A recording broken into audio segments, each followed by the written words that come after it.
Not the smoothest start, but we're just getting started and making sure that everything here is working appropriately.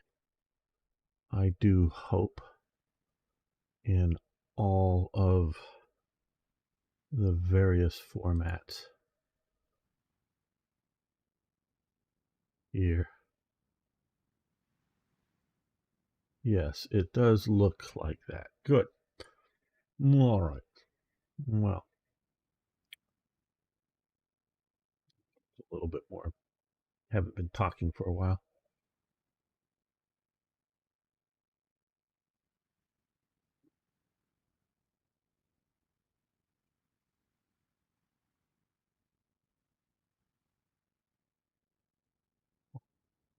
Let's make an episode. Hello, Toy Jet. Wow, you're here fast. Good to have you here.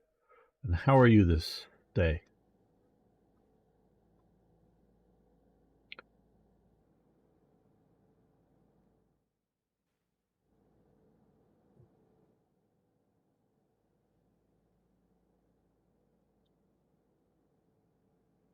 I think I'm going to burp here. Ah, good. I just had pizza. It was okay pizza. It wasn't great, but it was pizza, so it was, pizza. Oh, I'm doing very good. Like I said, just had some pizza,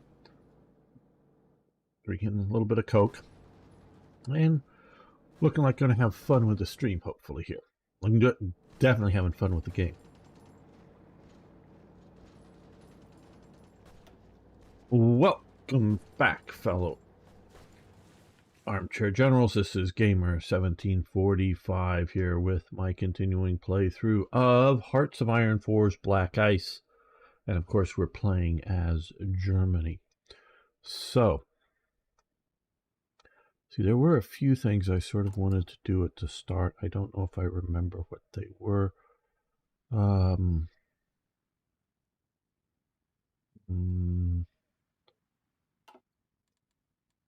No, I don't really remember, other than we are fighting here in Spain.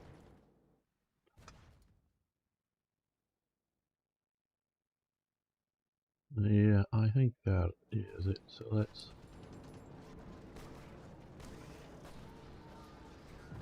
sort of just a little bit, but still keep it going pretty quick.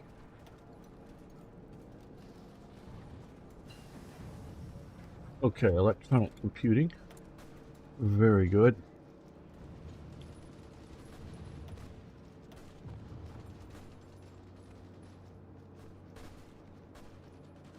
Do radios. Yeah, we'll do radios now. Get the radios working. Hey, Sing! Oh, I'm doing very good, and how are you today? Improved machine tools. Okay, better production. So we just got improved machine tools.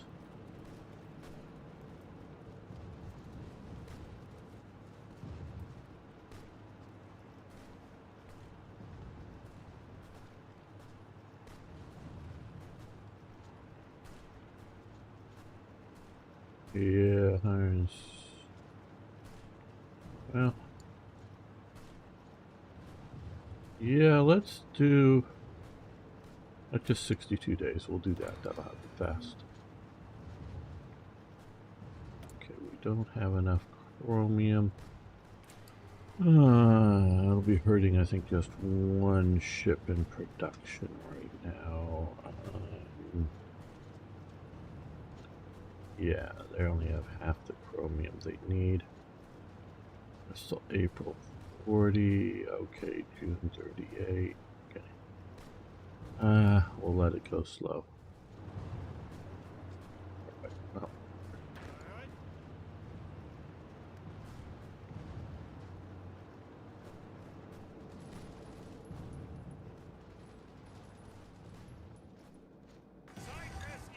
I think these guys will hold.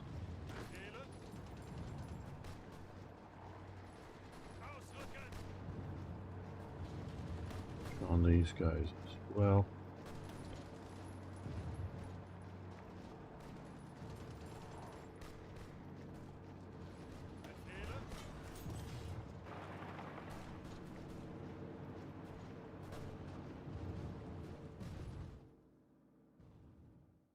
Hello, Kyle German. How you doing? Okay, we have the ability to construct more civilian factories, and I got 2 military, so I'm going to do 1 more civilian in the current production, or whatever you want to call this, production line.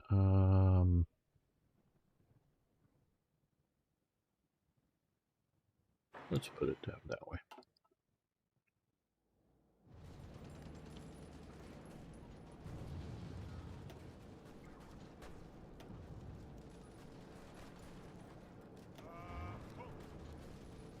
Let's support that attack.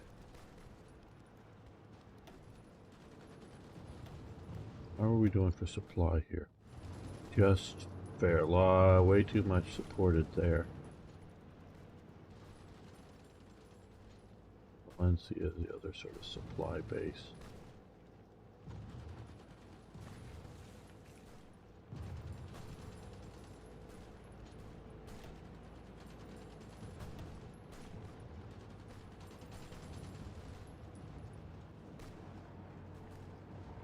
Okay, answers. You race and overrun them. You attack there. Okay. Newer fighters, very nice. Okay, airplane models, 1937 we are still in. What do we want to research? Better flying boats?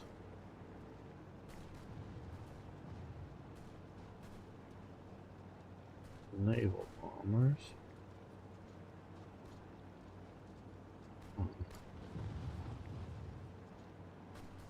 I know that we're going to need carriers, or carrier airplanes. Or carriers, really, but...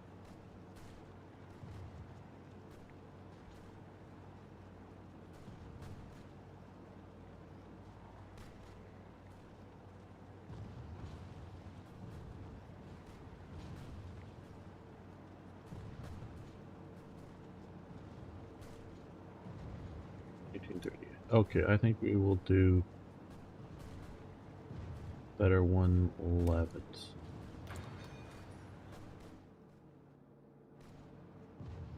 Yeah, I heard about that huge, like almost 300, almost 300 people in the train accident. That was a terrible, terrible accident. Yeah, that I'm sure that is very sad news.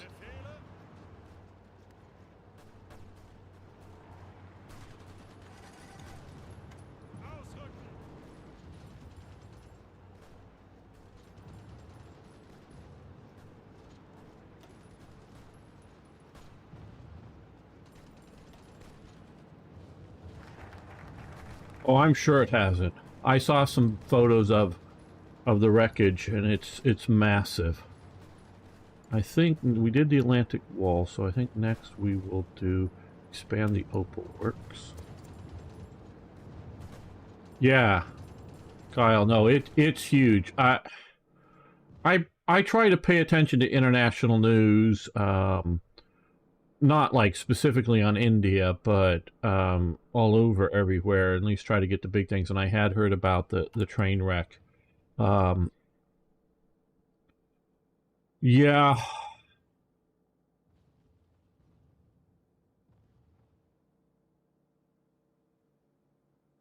It is a major, major thing. Hello, Turnlow. And hello, Utheros Mathios, or Mathosius. I'm sure I'm butchering that, don't mean to be. And hello, Arno.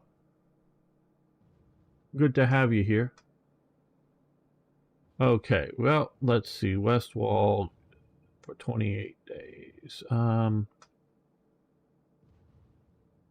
We'll get land forts along some of the borders, but we're going to wait just a bit before we do that.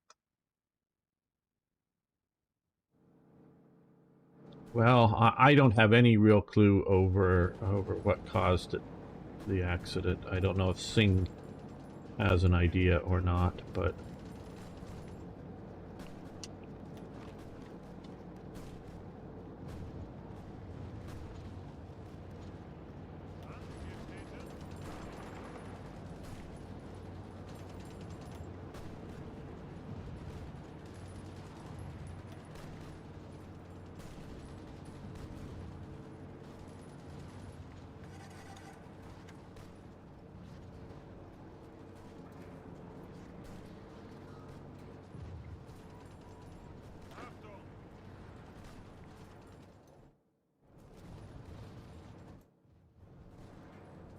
Well, I think we can move him into the mountains there.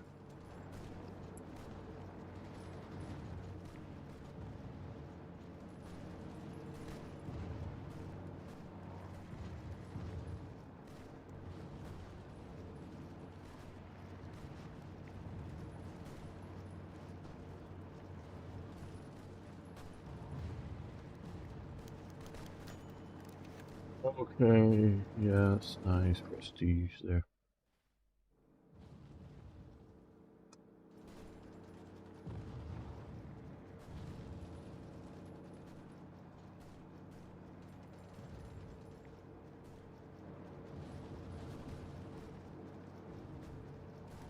Okay, well now that we have, we'll let this get a little more organized.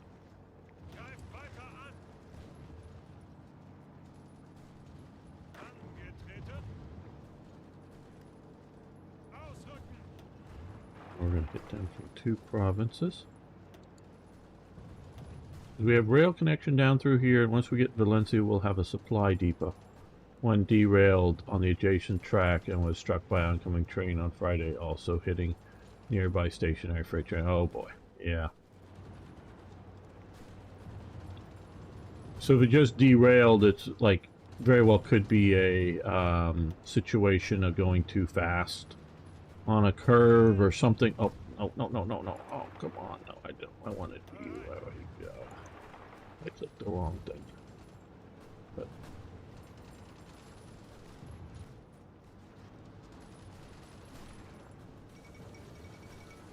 all of Shanghai. Well, let's take a quick look at what's going on in Asia here.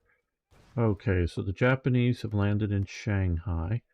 They've landed down here.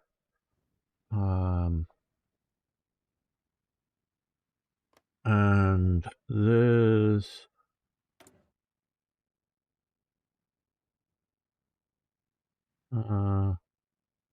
okay, they are, I guess, an alliance with Japan. You know what we should see about doing?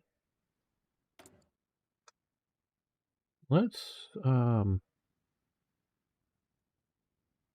we can't send an attaché. We don't have enough command power.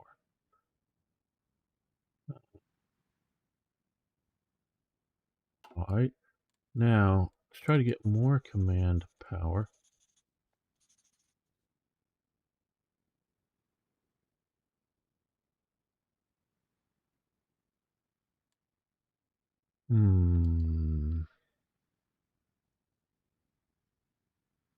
We could do this one, because that will increase command power max, and it will also increase multiplier gain by 8%.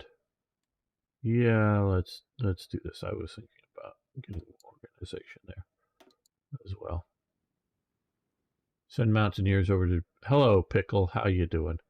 Oh, I don't know that we're actually going to send troops to Asia right now. But I would like to send some advisors. Okay, communist coup in Ecuador. I don't know if those are based in history or just random. Okay, we can build more military factories. 37 is the year to continue building some civilian factories and continue significant military factory buildup.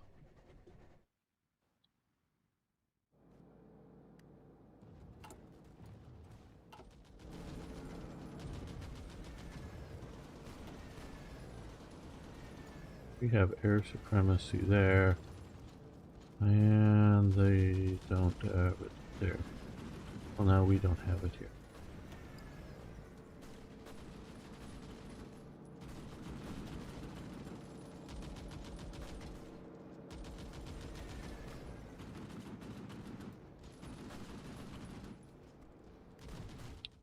Now it looks like we could.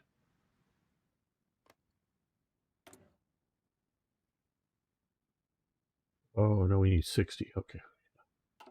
Yeah. One more.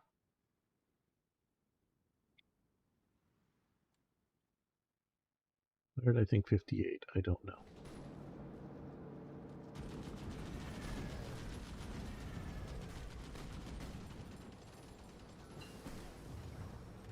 Five bombing, very good.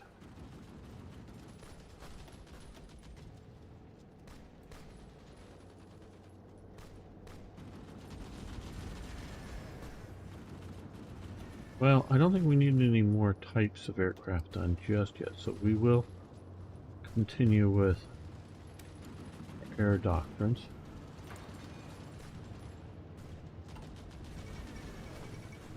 Pushback memorandum, Osback.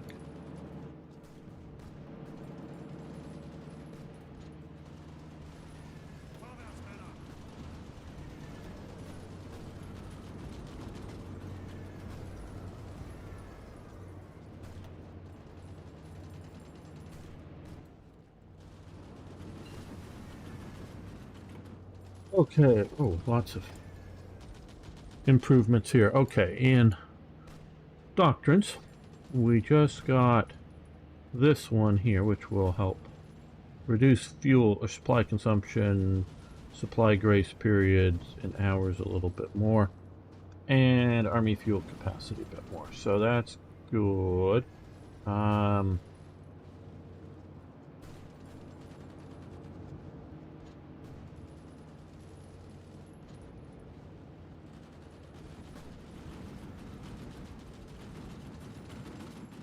We're doing 38s there.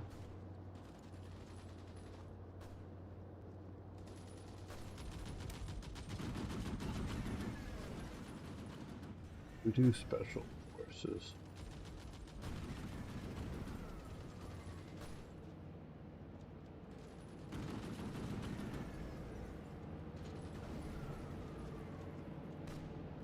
Yeah, let's do this. And we have another one here with naval oriented.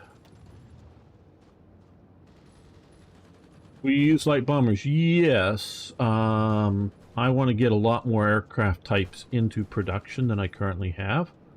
So yes to light bombers. I'm using what I guess would be medium bombers right now, and I have those in production.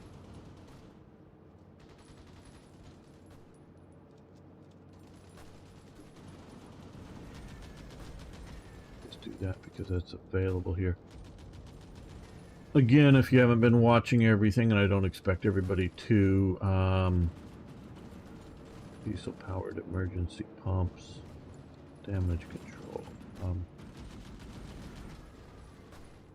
Yeah, we could do that. My main strategy for naval is avoidance of major naval battles. Oh, amazing. How you doing? Yes, we're in 1937, so that's nice.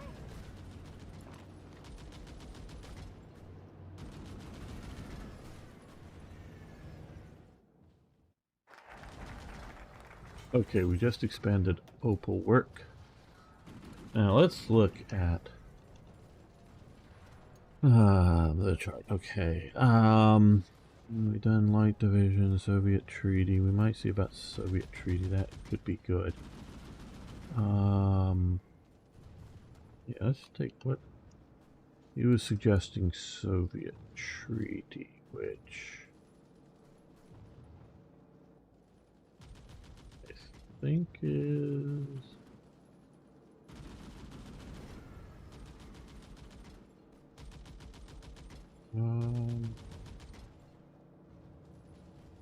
yeah, reassert. Oh, Ribbentrop Molotov. No.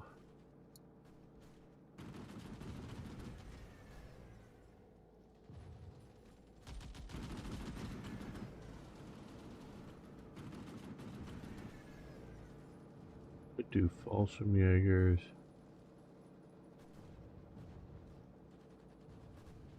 Oh, here, treaty with USSR.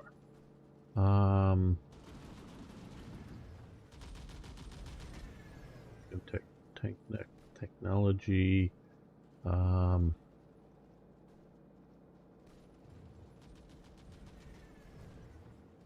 Yeah, let's do this. 21 days.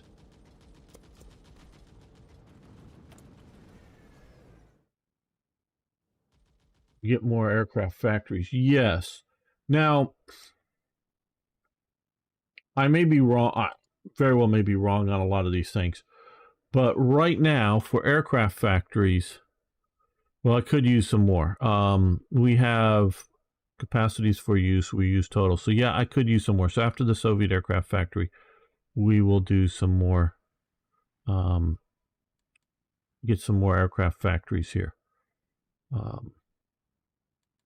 But we do want to look over here and see some of our major wants. Horse transport still very badly needed. And heavy artillery, we're not producing much of that. We definitely need more aircraft and aircraft types. We got to catch up a lot on that. So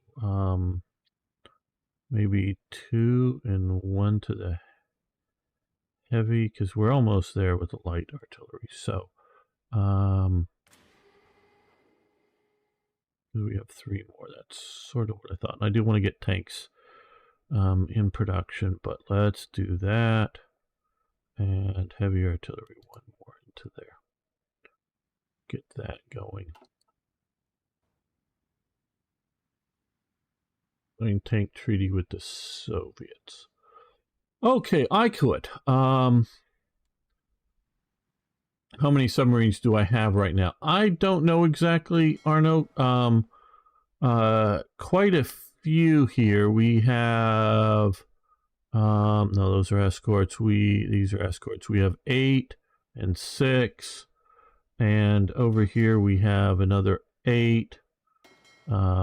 These are all okay, and then we have a bunch. We have another 10 over here. So we've got a few, probably a bit more than historical at this point in 37, but I'm not exactly sure 37 numbers, but okay. Treaty with the USSR. Well, let's look and see what it says here, and then I'll talk about it here. We can pursue new research treaties with the Soviet Union to develop chiefly better tanks. If they agree, we can reopen the tank school we closed in Karma in 1933. The Soviet cooperation will, of course, mean that they too will benefit from the innovations made. Right. I highly recommend, if you want to learn more about the interwar period and Germany, and there's a 4th season, which I got sort of distracted from. I should go back and watch it, finish the 4th season. There's 4 seasons of Babylon Berlin. It's a German made. I think it's only with subtitles. So if reading subtitles is too much for you, well, then it's not for you. But it's based off of some novels, I think, that were written back in the time period. And they go into a little bit of this, and I think it's season. Well, I think it's season 1 and 2 that were originally made. But okay. After this is going to be a little bit of a history lesson here. After World War I, Germany is a bit of a pariah, and the Soviet Union is very much of a pariah out, on the world stage. Germany wanted to do some research and development of all kinds of things.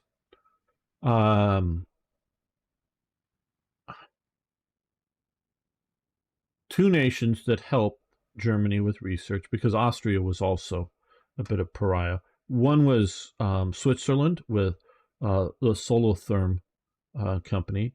That Switzerland did some small arms development, basically some German. It collaborated with Swiss companies. I'm not sure whether they were Germans moving to Switzerland, started the companies, or buying Swiss companies, or just working with local Swiss companies. I'm not exactly sure. But they did some work with Switzerland. They also did some work with Sweden as well. These might be expected some developments of, military type stuff.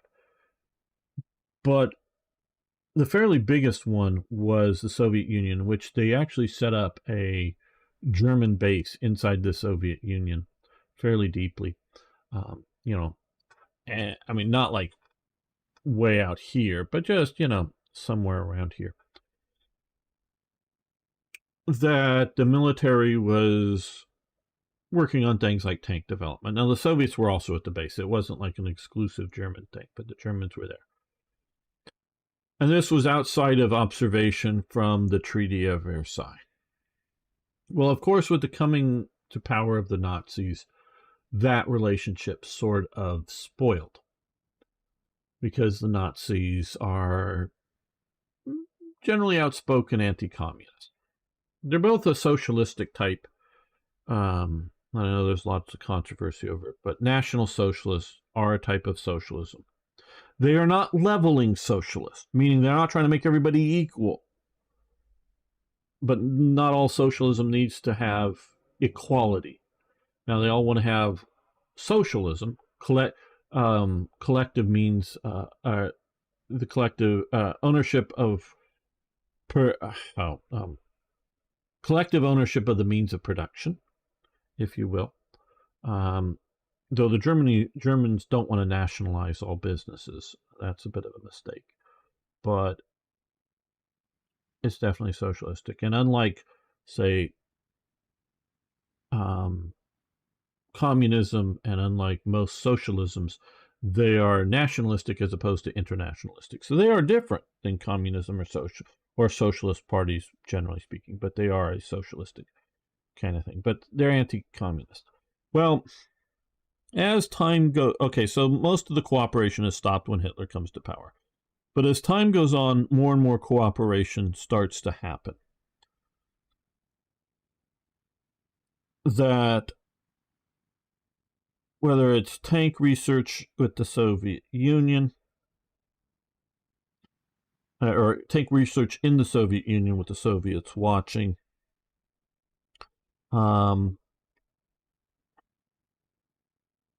there is that, but they also do a lot of other trade and develop with the Soviet Union, even, at this time period, and fairly heavily, though not so much with tank research, once you get to the Ribbentrop-Molotov Pact. A lot more than what we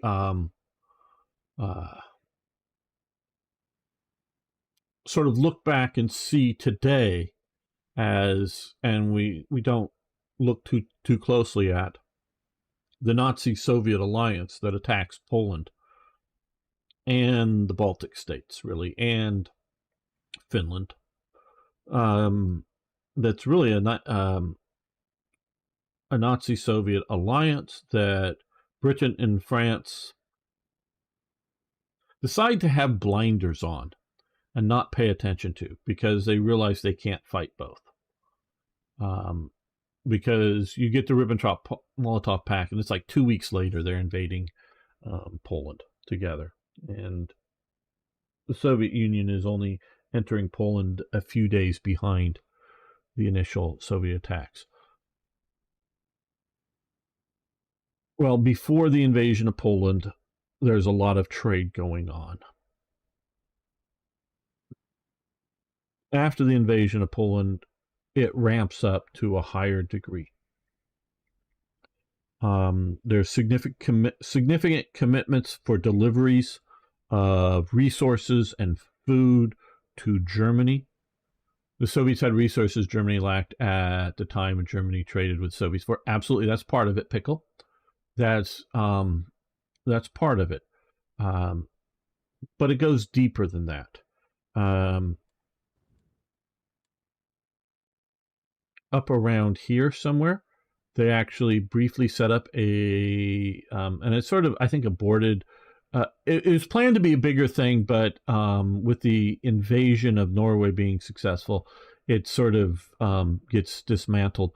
but Germany is setting up a secret sort of naval base, mainly for submarines, to operate out of the Soviet Union. But again, like I say, it's no longer needed once Germany occupies Norway. So we don't hear much about that. So that's naval base cooperation. The Germans are, well, I mean, you go back just to like major thing, and I think it's 1928. One of the major developers, manager factory developers from, I think it's GM, General Motors, here in America, gets permission from the U.S. government to set up a major automobile / tractor type, or tractor, whatever sort of factory in the Soviet Union. So they set that up. That's sort of giving them American style production. And the Soviets, after that, replicate that style of production. But this is where it's keyed in with the Germans. Germany gives them a lot of technical development, not like at the high end of technology, but sort of at the medium end of technology. The German-Soviet anti-tank gun that is basically standard at the time of the start of the Barbarossa is a version of the Pak-36. It is licensed production in Germany. Now, the Soviets from the start upgun it to 45 millimeters instead of 37 millimeters, but that's the only significant change. They also produce tens of thousands. I think it's based off the Zundap motorcycles, with sidecars. I think it's that as opposed to the BMW, but it's one of the two models that they set up. Germany helps them set up a motorcycle factory as well. Germany sells them a half-completed battle cruiser that they've been working on. And the Soviets, really want some naval development, so they send it up there. It's not, it's towed up to the Leningrad area. And they give, I think, all of the turrets and all of the guns for it, but only one turret is mounted on it. And by the time the Barbarossa starts, it still just has one turret on it, and it is used significantly from the port as a battery to fire at the Germans. It's I don't know, like 10-inch or 12-inch naval guns, a triple turret battery in it. So the Germans are giving selling them major ship that the Soviets really weren't able to complete in time. Soviets have very poor naval construction, both time and priority. So it's sort of the one lowest priorities. To complete this battleship and other battleships, the Soviet Union needs to get a steel rolling mill. If you know, this is a huge, basically what you do is, you make steel, you pour it, you get it into big sort of ingots or blocks or whatever, but you need to roll it to shape it and whatnot, to give it shape. And so you heat it up and you roll it. A huge rolling mill. They don't have one, and they don't currently have the means to build one. So you would have to build the means to build one and then build one. So the Soviets don't have the means to build one of these huge steel rolling mills. And the Germans go, yeah, well, we'll sell you. It's sort of sold as in, trade goods. You're getting like Pickles saying oil coming out of the Caucasus or something like that for this. Now, this steel rolling mill, if they didn't have it, they couldn't have made the KV series of tanks or the T-34s, because if you look at all of the earlier Soviet tanks, they just are fairly thin armored, whether they're the big like T-28s, that have a a turret and then two little sub turrets, or some of the big monstrosities, I think it's 35 or whatever, that's a huge like 5 turret thing. But none of that armor is very, very thick. And most of their tanks are T-26 light sort of infantry tanks, or the BT series, mostly BT-5s and BT-7s. They're sort of fast cavalry tanks. Those are all fairly light armored. The Soviets did not have the means of production to produce the heavier tanks. And the Germans are thinking in terms of ship hull construction and naval armor construction, and the Germans aren't terribly worried about that. They're not thinking, oh, this is giving them the ability to have superior tanks. And my understanding is these rolling the one or more rolling mills that they get is what allows them to build the tanks, and maybe to build some other large other rolling mills or whatnot. So Germany is selling, it's what Marx sort of said, in that the bourgeoisie will sell us the means to hang themselves, or to hang them. So Germany is giving a lot of technical developments. I really don't know how much at this time in 1937, and definitely by the time you get into 1938 and the Sudeten crisis, no one is thinking Germany. They've reoccupied the Rhineland. They're building the West Wall. No one's thinking they've announced that the Luftwaffe exists, which is another breaking of the Versailles Treaty. So really, you don't need the treaty with the Soviet Union here just to do this, but it's fairly quick.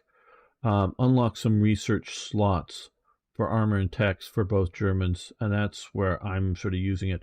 I don't know how much this was used at this time, but there is a lot of this stuff going on. And like I say, it's happening some now, much more from 39 to, so late 39 to roughly May, June of 41. So year and a half or so that there's heavy cooperation between Germany and the Soviet Union, much more than even the Soviets don't want to admit now.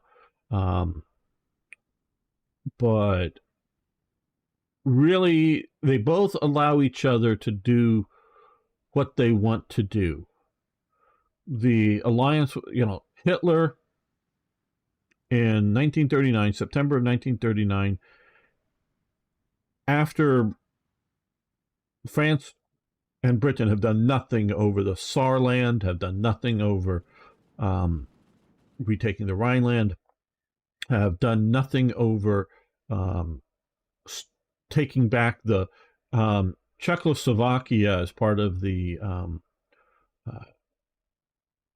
Versailles Treaty, got a little sort of, I don't know if you want to call it a micro port, but a little port in Hamburg and another one in Stettin that they could use, and that ships could pull into that there and dock and unload stuff, and either put them on barges to come up through barge traffic, especially up Hamburg, or be loaded onto train cars and sealed up. And the Germans couldn't look inside, couldn't tax it, couldn't stop anything in it, and then that would come in and out of Czechoslovakia. So Czechoslovakia could trade with the world through Germany without Germany's permission. Hitler stopped that.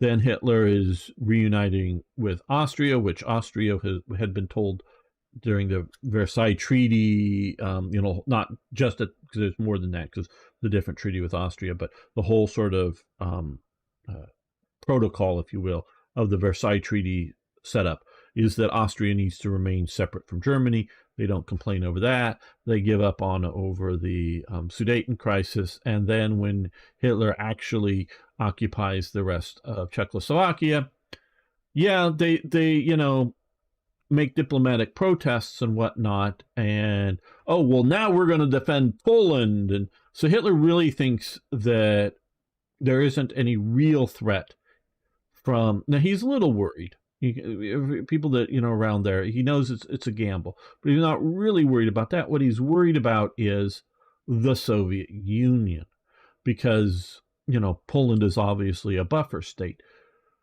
Well, the Molotov-Ribbentrop Pact divides up the eastern parts,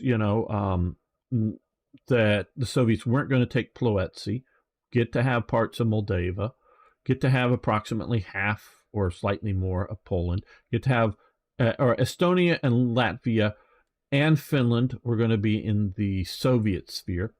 Lithuania was going to be in the German sphere. And so, yeah, and do this thing. That allows Hitler to do this thing. Now, Germany ends up taking more of Poland than originally agreed upon. So, in fairly early in 1940, Hitler agrees, or there's actually it's Molotov goes to Germany and they negotiate there to give Stalin, sort of sphere of influence over Lithuania for a chunk of Poland to remain in German territory. So that was sort of a later worked out swap.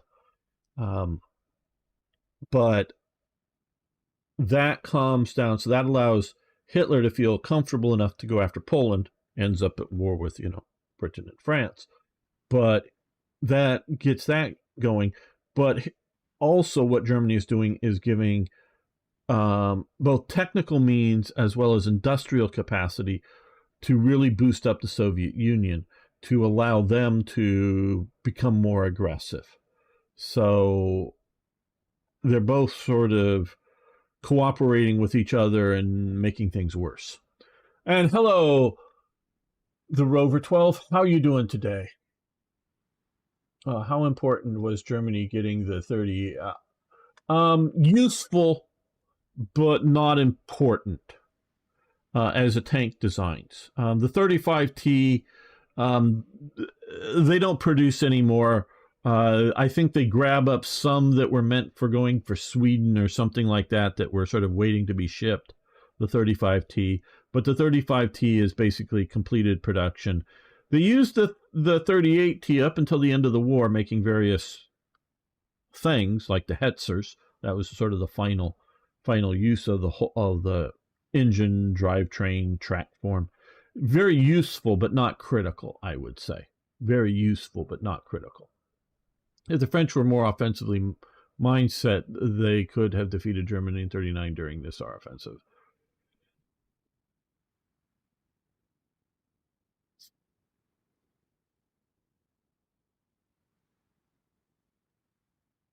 I don't know that that's the case, Arno, if they were more offensively minded. Because even if they're offensively minded, their command and control still looks like World War I, meaning they don't use radios, they don't use telephones for command and control, because they fear. I mean, they talk to each other on radios and telephones, but it's official that you do not do anything until you have written or in-person verbal orders. They are afraid of enemy interference, giving counter orders or whatnot. The French are paranoid about that.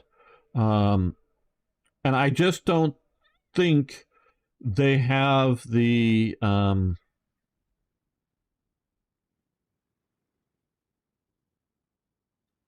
the command loop decision chain to be able to defeat the Germans. What could happen is that if they'd secured the Ruhr, the western side of the Rhine, that might have triggered a coup within Germany, the army against Hitler. That, I think, might have been able to happen. And that I could see being a real thing. Hello, Crouchy. How you doing? Currently watching the World at War TV series. I'm only at episode 4. It is fantastic, but please no spoilers. Thanks. Yes. Yes. You're waiting to see who's going to win. That is really good. Laurence Olivier is the announcer for it, or the narrator, or whatever you want to call it. That does a great job. It is. I consider it a fundamental series to watch to understand what's going on. Though, do note, it is out of date. Like when that series was made, and one of the good things about it is it was made when a lot of the participants, including high-level participants, were still alive, not just, some 20-year-old private in 1945 still alive, but a older, general officers and whatnot were still alive when that was made. But the whole Enigma, code breaking Bletchley Park secrets had not yet been publicly out. So that's not taken into account of in that series. So keep that in mind when you watch it. The historians that put that series together do not know of that part of World War II yet. And the people who they interview weren't allowed to talk about it yet. That's like a major big thing I can point to, that it's not just more detail is known or something like that. That's a major thing in understanding, especially the Mediterranean War, and intercepting the messages to Rommel and whatnot, as well as to understanding the the Battle of the Atlantic, because until to the end of the war, the German Navy does not understand that all their messages are being read that are going to and from the submarines. And so when they're like, oh, well, hey, go, go patrol this area. Well, they just send out a message to say, convoy, go around this area. They don't tell them why. Go around this area. And then they go, submarine hunters, go hunt there. And the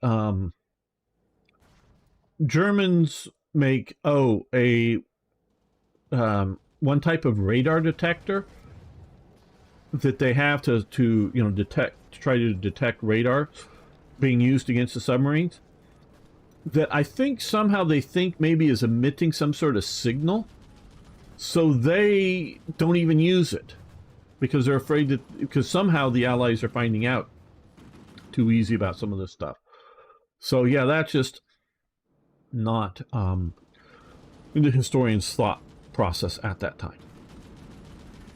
But I do recommend watching the series. Highly recommend it.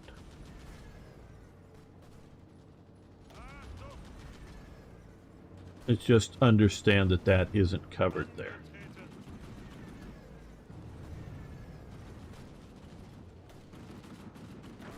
Spanish are still attacking here, so you come back into this. You come back into this. So we got 2.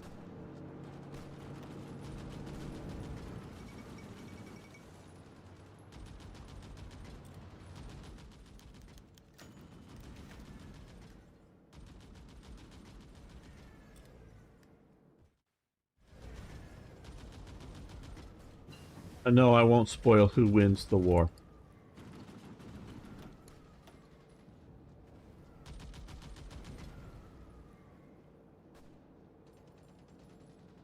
So we've got better submachine guns.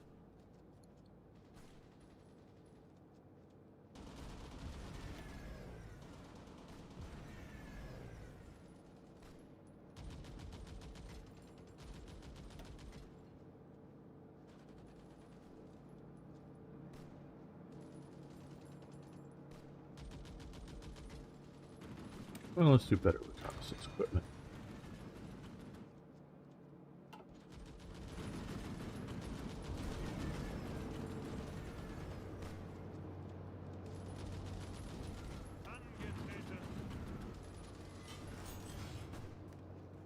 Okay, so we pushed into there, so you stop.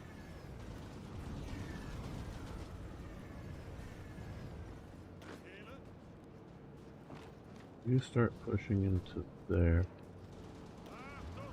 Looks like they're going to abandon Valencia, so I'm going to wait till they leave, and then I'm going to try to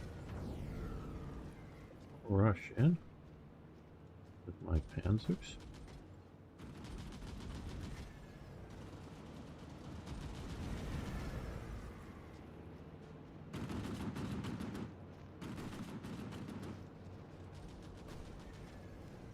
Oh, we got some nationalist partisans over there.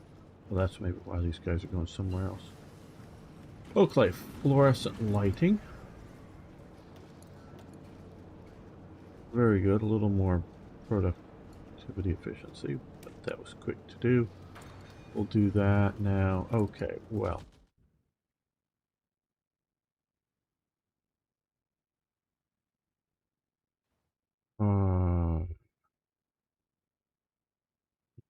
Let's do another military factory. We'll do it. Do it there, somewhat in the east. We do have new submachine guns. Okay, well, what we're going to do is some of the stuff I'm intentionally like these, I'm keeping old stuff in production until I get the Kuba wagons and just do the one-time sort of switch. Oh, are we not even producing submachine guns right now? I guess we are not. Well, eventually we will need to. Okay, we have one free factory. Well, what I think instead of that, we're going to start the production of Panzer Force.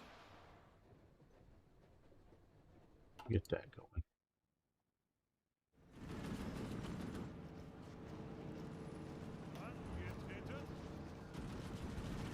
He keeps changing his mind. Hindenburg disaster, political power drops by a bit. Okay, well they just got reinforcements and they're fine. Okay, you attack there, and pause. You support that attack there. No longer under World Fair renown. I find it fascinating, trying to understand what was going on, like with the National Socialists and the Communists, and how variable, shall we say, their alliances and whatnot. Okay, treaty with USSR. So we got that done. What I think...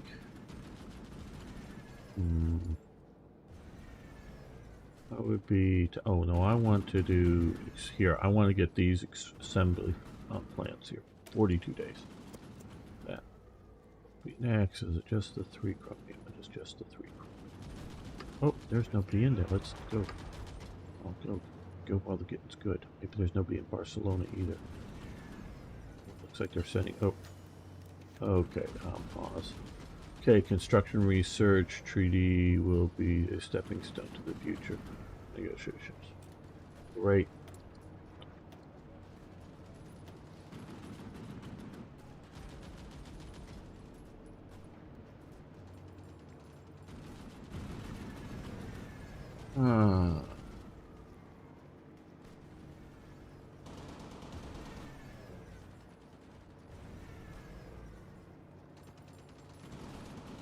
Well, let's start with this. We also have, okay, here we go. This will get us some of our tank improvements here. I'm not exactly sure what all of that. Okay, this is ahead of time. Okay, check technology. Okay, 105 millimeter howitzers needed. Just trying to see. Yeah. Anti-tank upgrade. Okay, for 39. Okay, let's see.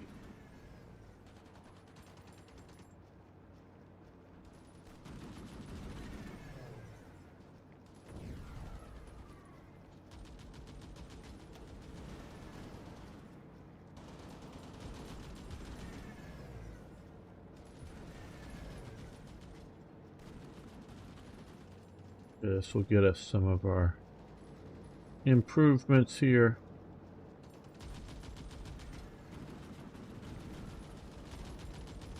Yeah, let's do this first. Improve tank design.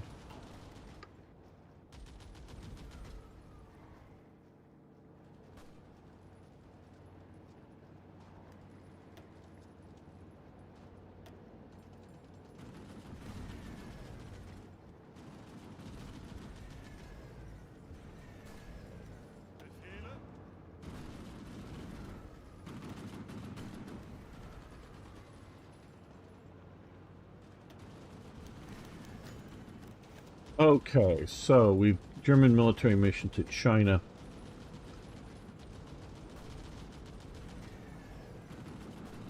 Okay, remove Sino-German relations, which grants consumer goods factories minus 1%. Empire of Japan gets Germany recalls advisors.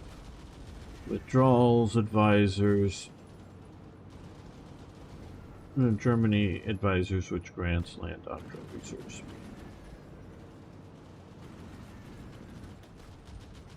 Okay. One of the things I've recently learned about what happens here is Germany has had a long-standing, though briefly interrupted during World War I, long-standing relations with China. They were sort of kind of the more preferred European trading partner with China for many ways. They did have up here in Qingdao, however you want to say it here, a concession up here. But they were some of the least territorial, least intrusive European powers. Even Mao had a slightly warm feeling towards the Germans.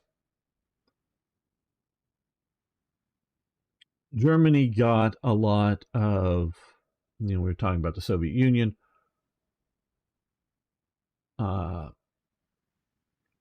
With resources, China also had a lot of resources that Germany could use. Not really manufactured goods or anything, but resources. Well, and Chiang Kai-shek's adopted son is basically an NCO in the German army, though he's treated as if he were an officer. He goes through the Panzer Corps training. He goes through the Gebirgsjäger training, but also the sort of elite Gebirgsjäger training, because he earns that badge. And I presume they make him earn it at least to a degree and not just hand it to him, though, diplomat, leader of nation's son in your army. So he speaks German, and I forget right offhand whether it was the German invasion, I think, of Czechoslovakia. So this goes on after this time, but he stays in the German army. I think it's in Czechoslovakia. He is, commanding either a tank or a tank platoon. I think it's a tank platoon. He's actually the commander, and I think driving like Panzer Is or Panzer IIs into Czechoslovakia. Now, there's no military opposition to whether, I don't forget whether it was Austria or Czechoslovakia, but both of them were military invasions, just neither of them were opposed. So he's doing that. So this sort of shows the high level of cooperation. Well, Japan has been also pushing a very hard join us instead. We're the successful ones in Asia. We want to be your partners. Well, so to get this deal done for Japan, they actually give, even though Japan is needing a lot of resources coming out of Manchukuo, they sort of give over the resources that Germany is losing from, or or other resources that Germany is losing from the rest of China, get them out of Manchukuo. And it's also very apparent that, you know, with loss of Shanghai and some of the other places, that you're not going to be able to get your resources out of China eventually anyways. So you might as well sign up and do that. So we're going to go down the historical route, but there was more to it than just getting the German advisors out of it.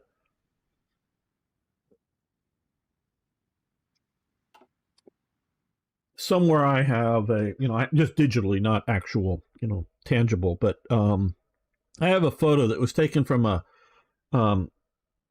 rather high elevation. I don't know, some building or something. I don't know quite what they were on, but it was showing the Germans packing up a train from, because it was after the fall of Nanjing.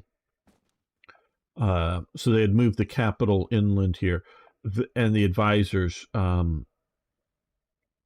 to get out, and loading it up. And so you see this, I don't know, 6 or 8 train cars, you know, the train engine, all these people, you know, trying to load up their possessions on, you know, just sort of lightly, not like furniture or whatever, but just suitcases and traveling trunks and whatnot, both civil and military. And they're pulling out, and they have this basically a whole train car long big swastika flag over the center, because they've got to travel across China to whatever port, I'm guessing down here, but to whatever port, and to not get air attacked by the Japanese. So it was a major withdrawal that they were pulling out. Okay, why does the Panzer IV you're making have short barrel? Well, the Panzer IV, the early one, was a support tank. It was meant to blow up bunkers and things, so it had a low velocity gun on it. The Germans had yet to develop a high velocity 75 millimeter gun, just didn't have one yet to put into it, but they had a low velocity 75 millimeter gun, because what you want to do is throw a fairly heavy, you know, explosive round, not a fast armor penetrating round. So that is why it has the short barrel.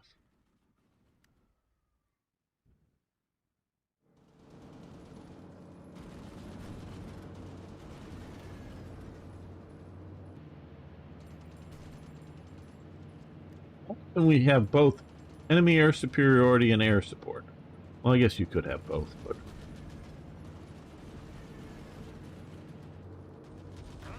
it just seems, you know.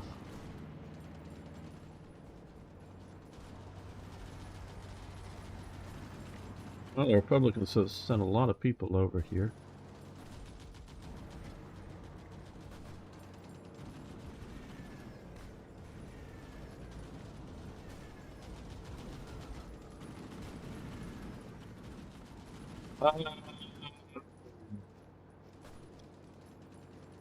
I think in 42 is when they started to get the long barrels.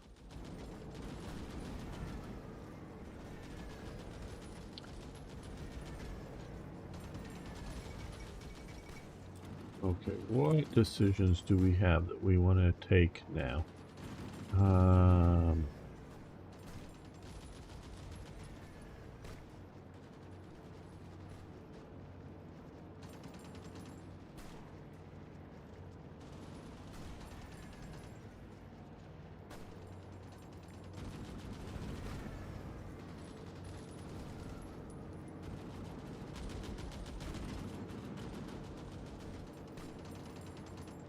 Oh, we could motorize the division. Let's do that.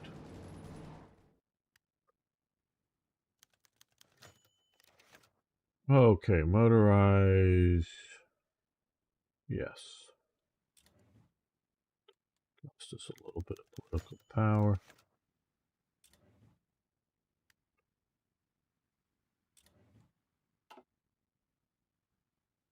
Yeah, the F2 is the long barrel. The F1 is the same model of tank with the short barrel. I forget, Oust. What is it? Aus D or something? Panzer IV Aus D. Model D or whatever, I forget, but yeah.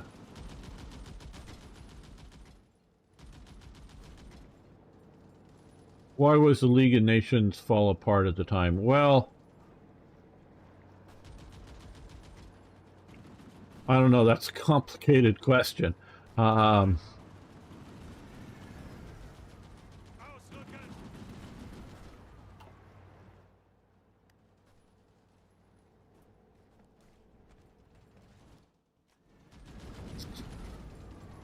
I think at its core, none of the nations really had the willingness to go to war. Over anything other than national defense, you know, defending their own nation.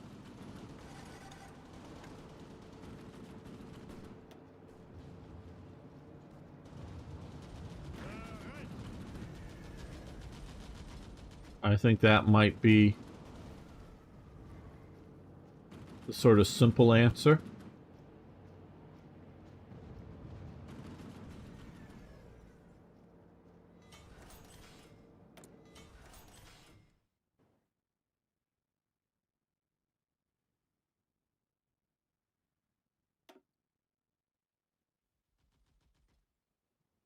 Let's...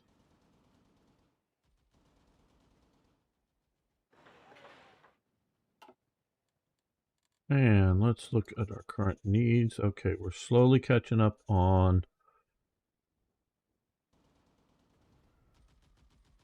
horse transport, heavy artillery. Well, we're very slowly catching up on that as well. Truck transport, I could really imagine here that we just motorized another division. Okay.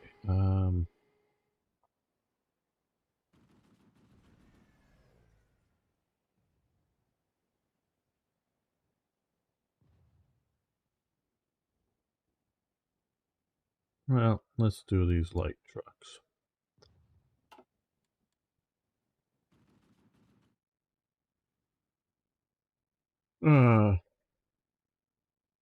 Uh-oh, what dangerous thing happened at your work today? Sing?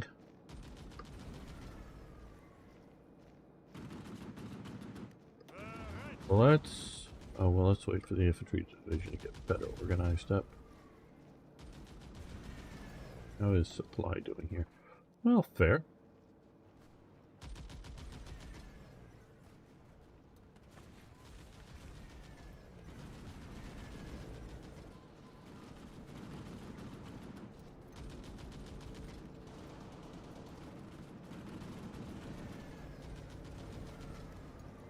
We could build another factory. Let's build one more civilian factory. And let's stick it here, sort of deep in Germany.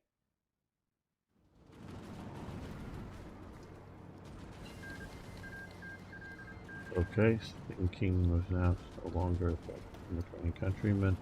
Okay, torsion bar. Research has. Let's take a quick look here again at China. Okay, so this is reform government of the Republic of China is in the red. The Japanese territories are in the beige. How would you motorize a division? Well, just by giving it trucks instead of wagons. I mean, that's basically what's happening with that division. It wasn't an armored division. It's motorizing an infantry division.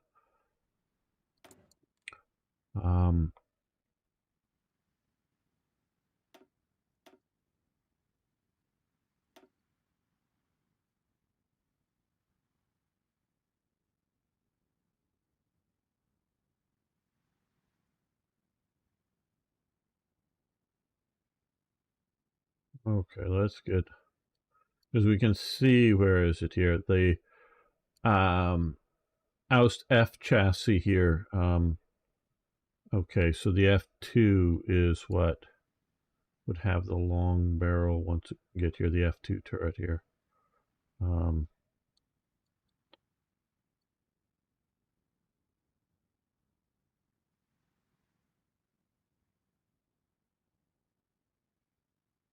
Well, this looks like it would be a good thing to do here.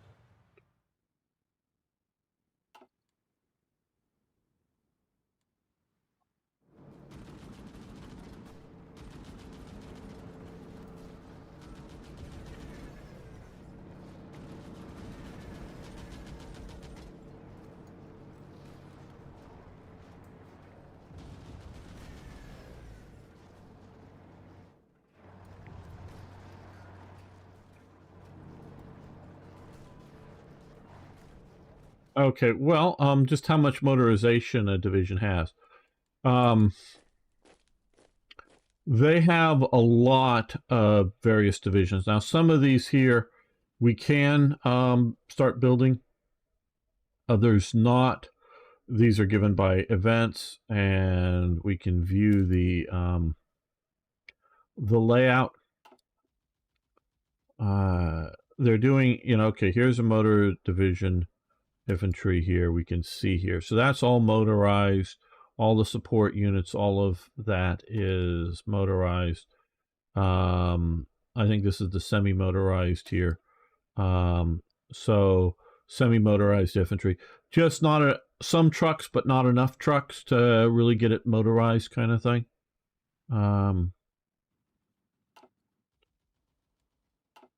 I think it would mean something like an American infantry division.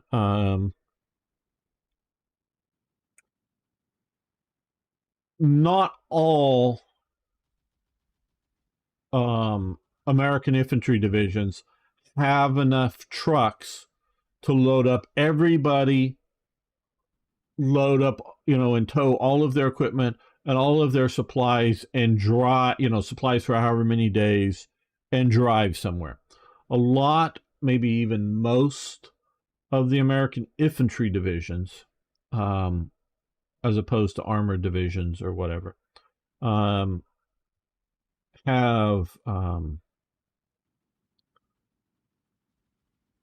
large truck motor pool, shall we call it that, in which you may have to make a decision like, at this moment, what are we going to use all these trucks for? So they could be used to moving, supplies up to the front line, or, from some depot, or they can be picking up a, regimental combat team and shifting that around. You can do a lot, but there are no U.S. infantry divisions, and only one or two specialty divisions that do have them, but they're basically no U.S. divisions that have horses in World War II. Exceptions. And there's only one of them that I know that I'm saying deployed overseas. There may still be in America units that to be motorized. In the Philippines, there are some cavalry, American cavalry here, that are still horseback mounted when the war breaks out. So you got guys on horses here, but just a few. They have a few of that. The other unit I'm thinking of is like Merrill's Marauders. They don't have horses. They have, mules for supply transport and whatnot, for the Burma campaign. And the 10th Mountain Division, I believe, also has mules, although they also have trucks, but mules for getting supply up to, remote positions that you can't drive a truck or a Jeep to resupply units. But that's more specialty use of specialty supply ammos or animals, where the German army has massive amounts of horse-drawn everythings. I don't know of a field division that or corps support that has 88 millimeter flat guns that are towed by horses. All the photos I've ever seen have them towed by half tracks, but I have seen 150 millimeter howitzers set up, and they actually sort of disassemble the gun to do so. Set up being towed by a bunch of horses. So they, so these infantry divisions, or artillery that's attached to corps level commands that are horse drawn up at a fairly high level. So Germany's using lots of horses. America is basically using 0 horses as for the great bulk of the war. Like I say, we can find exceptions, but as a rule, they're not. And so a semi-motorized infantry division is sort of like the American idea of you need to quickly move some troops, shift some forces around. You have trucks to do that, but you can't get everybody in a truck all at once. But I think we're going to end the episode, not the live stream, but the episode here. I want to thank particularly Tim, Strongarm, Niagro, Timothy, Sir Toyjet, Gary, Garrett, Marcus, and the Hoffmanator for support over on Patreon. But everybody else, all I want you to do is lick the like button and comment. I love comments, both from the live chat as well as later viewers on the episode. So please post comments. See you next time for more, more Hearts of Iron. Don't worry, we're going to continue this. I just want to break these up a bit. And hello, MNDB. How are you doing? And hello, Eric, as well. Both of you guys are good today. Okay, let me read what happened at Singsworth. So this happened to one of our non-veg hotels. So there is a stall in front of our hotel with one of our workers, and he is frying chicken while doing a few drops of oil goes into the stove. And it starts to fry, pulls over the gas stove pipe, and the cylinder explodes. Uh-oh. He's some sort of part of his... Oh, sorry to hear his hand got burnt. Yeah, that doesn't sound good. How about the Soviets? Do they use horses? Oh, absolutely. Soviets use massive amounts of horses. The Soviets do make the Gauze truck and possibly some other truck types, but they get massive amounts of Lend-Lease trucks. They don't like to admit it, but they do. In my opinion, the Soviets could not have gone on the offensive without Lend-Lease.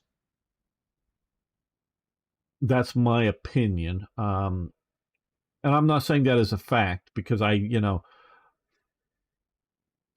there's still lots of mysteries in World War II, but some of the biggest mysteries are what's going on inside the Soviet Union. And again, I want to stress, because I think it was the book Hitler versus Stalin or something that I read a few years ago now. But the Soviets intentionally lied to the outside world about what's going on in the Soviet Union during the war. Not just lied to disinform the enemy, the Germans, but lied to the Western Allies. But they also lied to themselves, because if a mine admitted that they didn't deliver the right amount of coal or the right amount of ore, they'd have to find the saboteurs and kill the saboteurs that sabotaged the coal production or the iron ore production or something like that. So they would never deliver over the amount that was required, because they'd save that for the next month or week or whatever period. And if it was less, well, they would just say that they delivered, if there's supposed to be 10,000 tons, well, we delivered 10,000 tons. And if the railway manufacturer said that there wasn't 10,000 tons there, well, then the railway's got some saboteurs or coal thieves or whatever else. So who's going to get shot for not protecting the coal? So the railway operators, there were 10 cars full of coal when there was only 8 or 9 or whatever. And a few of them were just half full or whatever, And the factory, the factory's going to, yep, we got all that iron, or the steel making plant. Yeah, we got all that iron and coal. And we produced all the right amount of steel. And sometimes, they make it up with overproduction at other months, and, sort of all flows. So they're lying to themselves through this whole process, because if they tell the truth and it's not what they want to hear, people are going to get in trouble. So the whole system of the Soviet Union is lies. up and down the thing, even to themselves.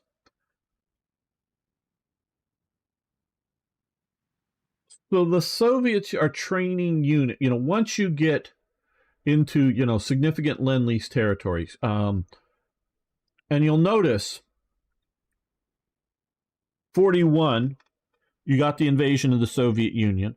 As soon as Churchill hears that, he is so relieved because he knows Britain is saved. Not that Britain's going to win the war, but Britain is saved because they're not going to invade. They're not going to send huge armies down to take Egypt or whatever. They've now got a big war with the Soviet Union on their hands, and that will be massively distracting. Fairly early on, even before America gets in, Britain is already trying to do some, I don't know if they specifically call it Lend-Lease, but try to, support the Soviets a bit. Because, it's not just how many planes you can build or how many rifles you can make. It's also training up men to do those jobs, and that takes time. And finding the men, you got an 18-year-old man. Do you want to put him to work in a coal or iron mine? Do you want to put him to work in a weapons factory? Or do you want to put him to work, say, in the railway industries or the shipping, the merchant shipping? Or do you want to put him to work driving a tank or shooting a rifle? Where do you want this guy to go? And so you can only do so much at any one time. And you very well may have some outdated tanks that America, because America is not yet in the war, but America is supplying you with new tanks. Hey, Russia, how would you like 50 or 100 tanks? They're okay. They're not the greatest, but, they're okay. They're better than your BT-7s and at least we think, because British doctrine is different than Soviet doctrine for tank usage. So they don't always fit, it's sometimes like a round peg going into an oval hole. It sort of goes, but doesn't fit, 100% right. And, so it's sort of that kind of thing. So yeah, we got these tanks. Then they'll put holes in, Panzer, at least the current versions of Panzer IVs and Panzer IIIs, the main gun. And they got armor, maybe enough to, definitely stop, rifle caliber stuff, and to stop the old 37 millimeter whatevers, guns, whether anti-tank guns or tank guns, maybe not the 50 millimeters or the long-barreled 75s, but good enough for the old 37s. So, we got these tanks. They're still useful. Not nearly as good as a Sherman, but they're still useful. Would you like them, Soviet Union? So, so they're starting delivering some stuff there. But that's, sort of into 41. And if you look at, 41, you got the German offensive, gets to the outskirts of Moscow, gets to the outskirts of Leningrad, and, I don't know, stops somewhere along Rostov here, on the Don. Okay. 42, we get the Leningrad offensive. Case Blue, to push down into the Caucasus. Well, Germany only gets partially down in here. And again, this is, in my opinion, more Germans outrunning its supply lines than the Soviets really able to win, or really able to, defeat the Germans. Now, they're stalling out here in Stalingrad. And so it is not until the winter of 42/43, that winter, that you have the counterattack at Stalingrad. And remember, that is against Italian and Romanian and Hungarian units primarily along these edges here. Okay, that's primarily who they're attacking. Yes, they're battling the Germans inside of Stalingrad, but it's mostly the other allies that are under-equipped, under-trained, and poorly led, and also poorly motivated in the winter that they encircle. That happens. So you get that happening there. in 40, in 42, finally collapsing in sort of, very late 42, right around December. I think it's still barely holding out or something. I forget the exact dates. Now, that is when you're starting to get American Lend-Lease showing up. Then, of course, that collapses, and there's a whole sort of collapse up here in the north. But still, primarily, the offensive weapons that the Soviets are using are Soviet-made. But the Soviets love, particularly the Sherman, they love the Sherman, because you could drive the Sherman forever, and it won't break down. You need so much less maintenance on the Shermans than you do the Soviet models and the British models. They love it. But the Sherman doesn't have that great of a gun and doesn't have that great of armor. So they don't use it in combat. They use it as a training tank, primarily. I mean, they do use it in combat. You do find some photos of combat units with Shermans with Soviet markings. They do use them. But I think they're mostly, and what they really like to do is use them for training. So you get units, a new, tank brigade or whatever, is being trained up somewhere out here, driving Shermans around, learning how to be tankers and crews, and then they're all loaded up on trains, the men, and show up near the front line, and here's your new T-34s. Your T-34s will run for 250 miles before it breaks down. Likely, mostly, or whatever. Well, you only need to go 250 miles or something, before you're probably going to be destroyed by the Germans anyway. You're probably 150 miles before you're going to be destroyed by the Germans anyways. And so they use the Soviet tanks in combat because they get used up fast. And so my belief is all of that support, all of the trucks, all of the supplies, the Shermans, so much of the aircraft, like the Aerocobra, the P-39 that the Soviets use in large numbers, along with other aircraft that they use in fairly large numbers. That, hey, thanks for following the channel. Without that,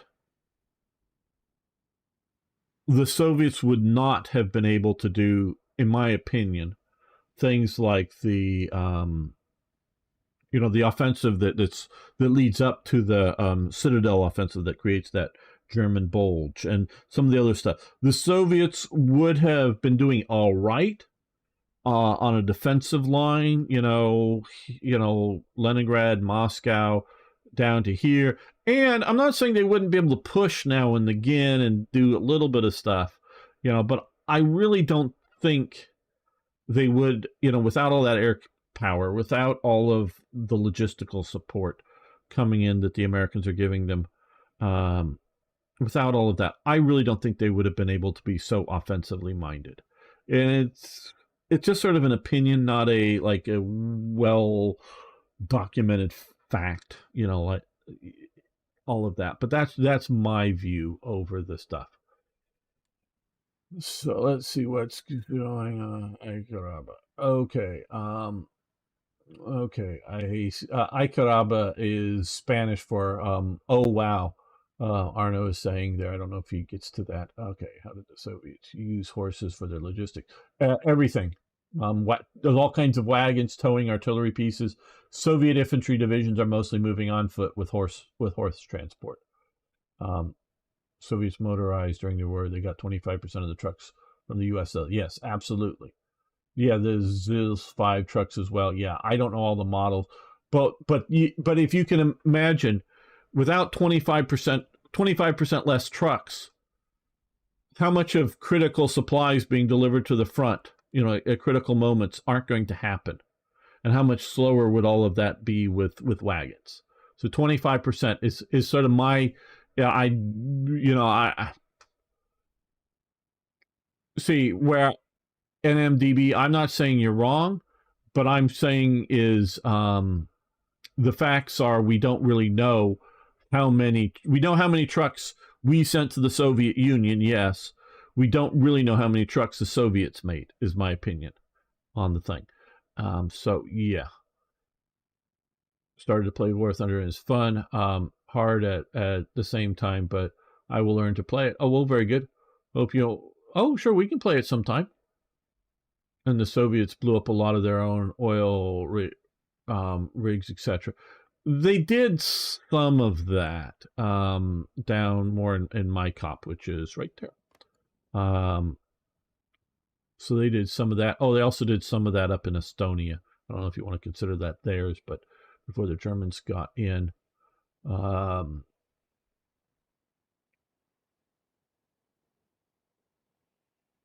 Okay.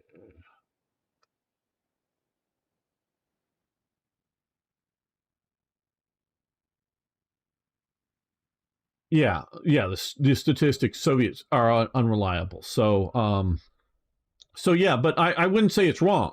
I'm just saying I don't know, but whether it's 25%, 20%, or 40% or 30%, whatever the actual number doesn't matter. But you can see the margin because the Soviet,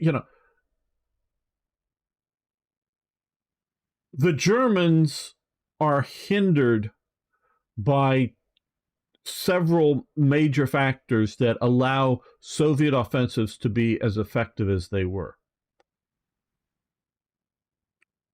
Some of it is strategic bombing of Germany.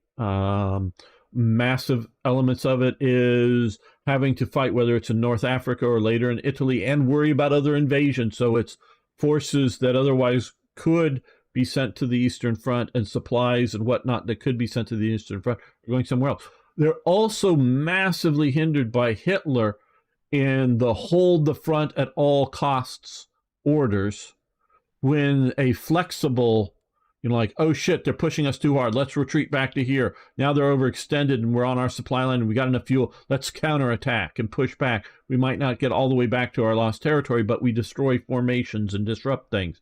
Since they're not allowed to be what the German army was, and trying to be the sort of hold the line for World War I style at all costs because of Hitler's orders, that is part of the problem. But even with all of those problems, it takes the Soviets a long time. I mean, years to push the Germans back. And so I'm saying that even with everything else going on in the Germany, without that 20% support and some of the stuff is just chemicals to make explosives and other things. I mean, it's not all end user weapons. It's a lot of other support and logistics going on. I also think they send a bunch of trains. I may be wrong on that one. Maybe I'm wrong on that one. I don't know. But they send a lot of supplies, a lot of equipment into the Soviet Union that, like I say, the Soviets could have pushed, but if they were pushing a bit slower, a bit less hard, I think the Germans would have held a lot more. Hey, Niagara, how you doing? Did the Soviets ever blow? Yes, they did. Though the Germans probably did a better job at wrecking the railways at their retreat than the Soviets did.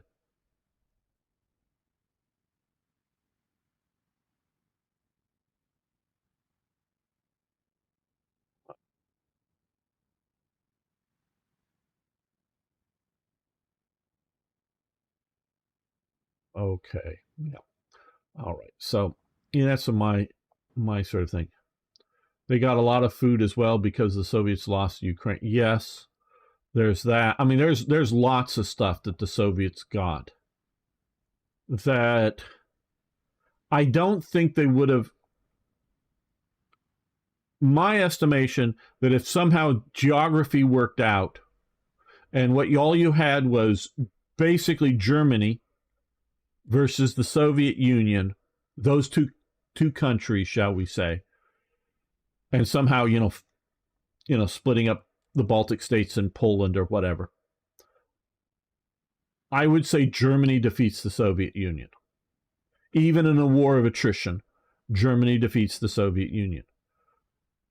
But since Germany has taken on everybody else, and you got to realize, yeah, France is defeated, and France and the amount of manpower sitting in North Africa and other places maybe not huge, but there's still a lot of resources that that the French Empire, once it sort of gets liberated, is kicking into the war. The Dutch Empire, well, maybe not as much, but here and there's still, because unfortunately for the Dutch, a lot of their empire is taken up by Japan, and a lot of the what would be critical rubber and other resources that the Dutch have out here are not in.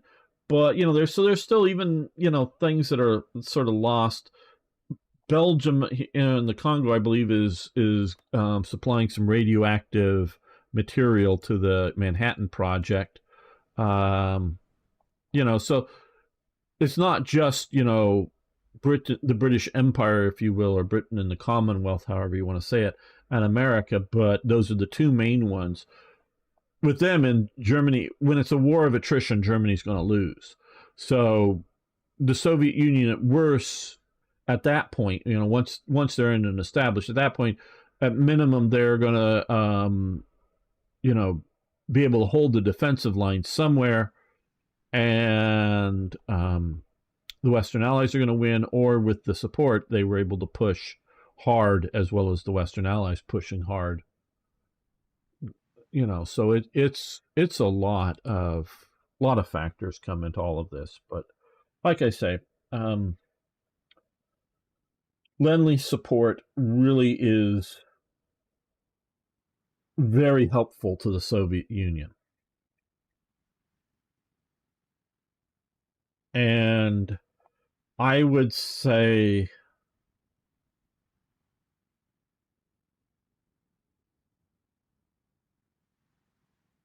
the two leaders that are looking at what's going to happen after the war are Churchill and Stalin.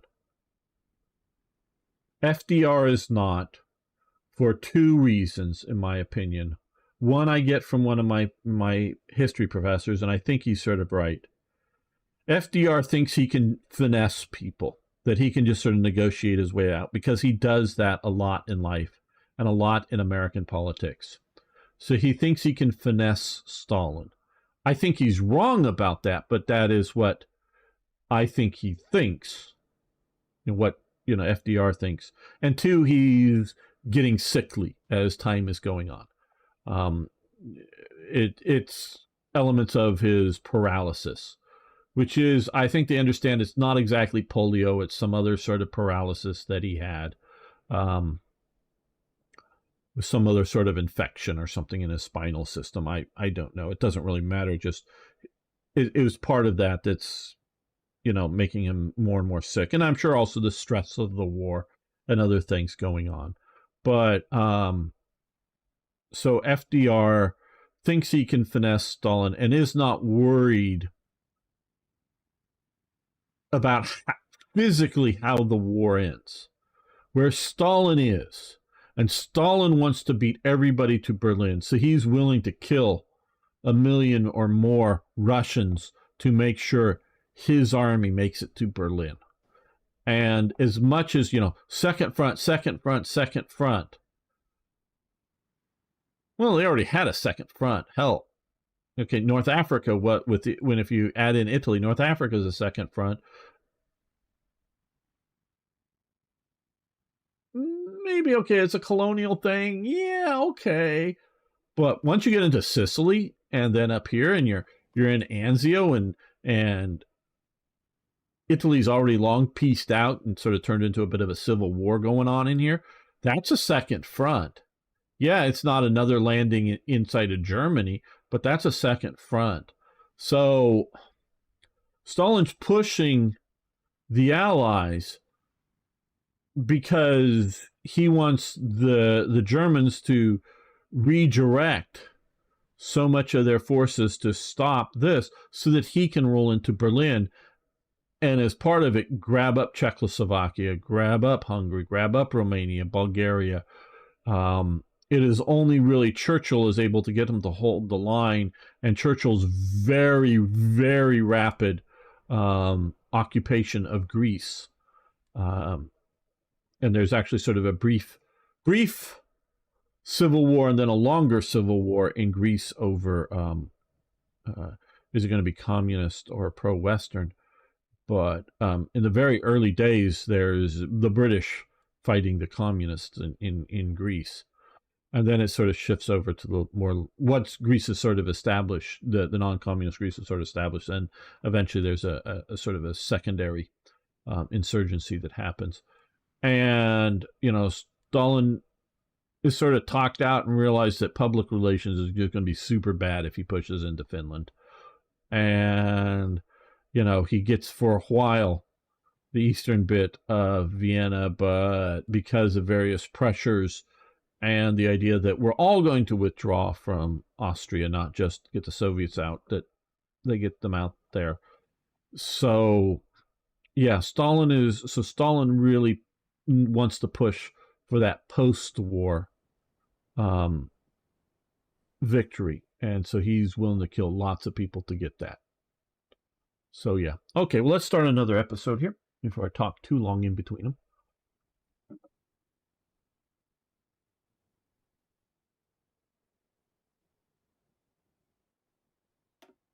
Welcome. Nope, that didn't start it.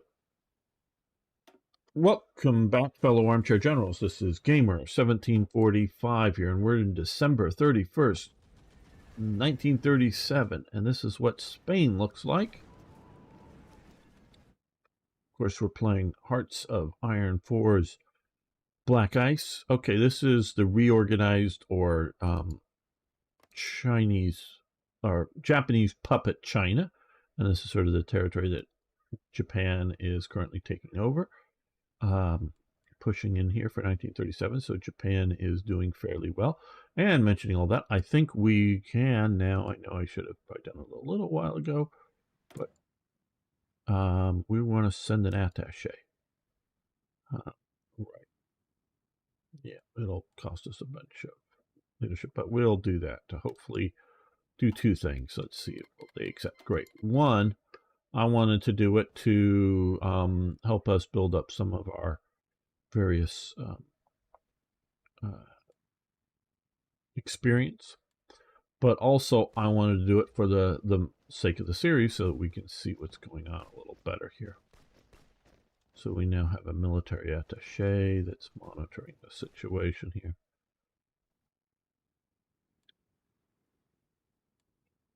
What resources did Austria have? Well,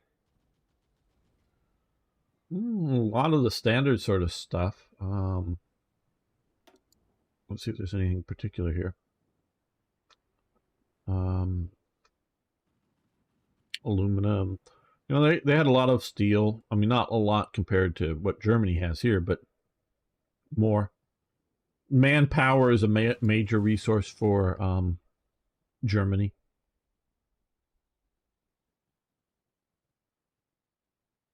Well, we are going to be using Chinese Soviet Republic issues diplomatic protest. No, we're going to go where we will. I'm going to be using these Arno here, these versions here, and so I'm not going to make other ones right now. Need to keep the series moving along and keep things going. Talking too much. Okay, so we've got to here. How are we doing for organization? Pretty good. Okay, so what we're going to do is we're going to attack here. Two provinces.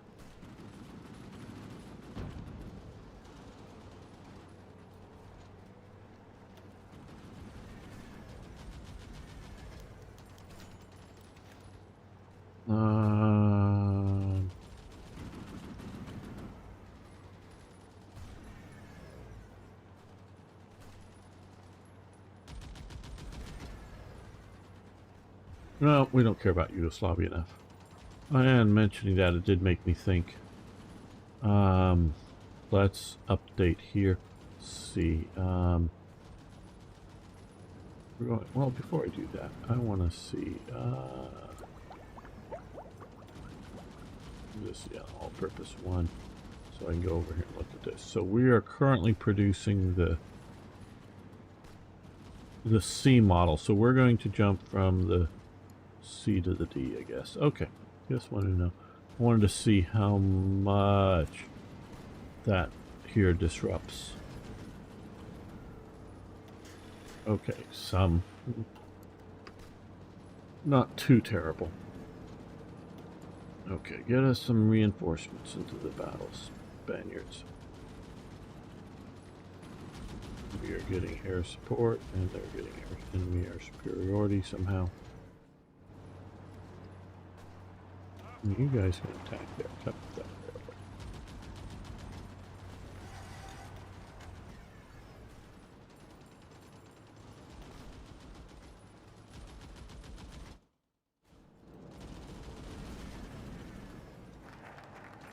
Okay, expand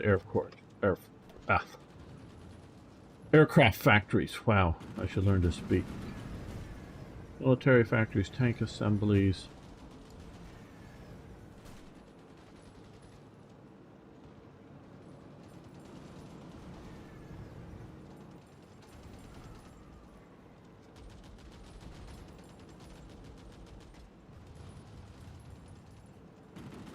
Let's do this. 7 days. We'll get this done.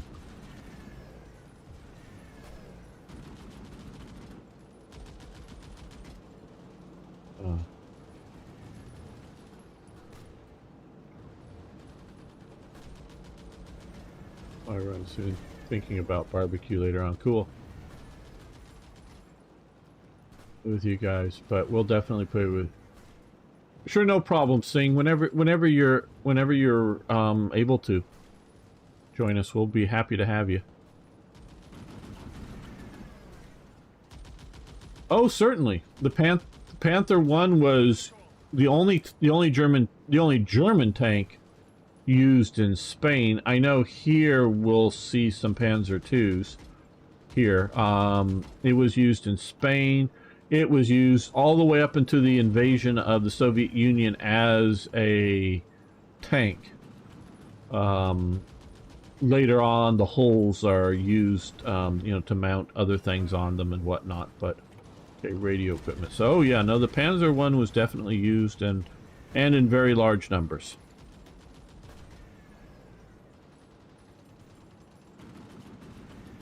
Okay, we can delay that a little bit. 38. Well, yeah, we're going to do the computing machine now.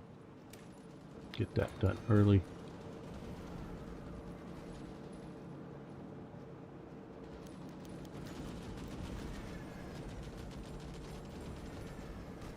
We're going to leave them be.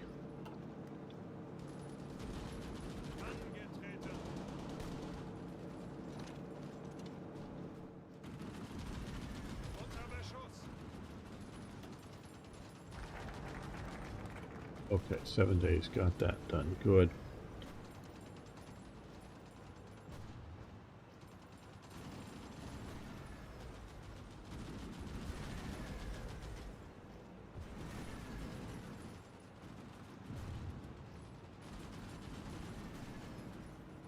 Been Monday. Okay, adds research.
Just looking down here, I haven't looked through some of these. Expand industry here. Yeah, that's if we were doing with China. Can't do this until January 25th. So that's just a few days away, I think.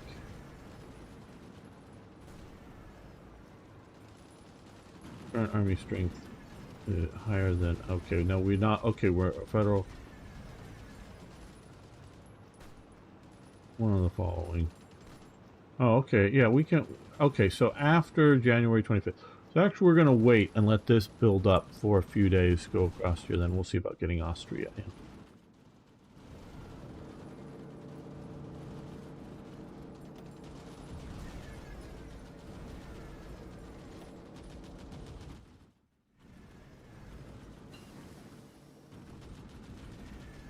Okay, Heinkel's, nice, good.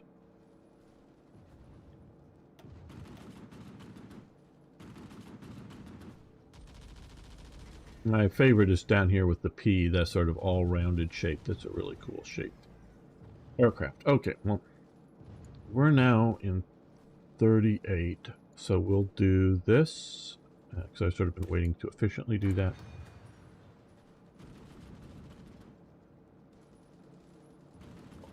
Days.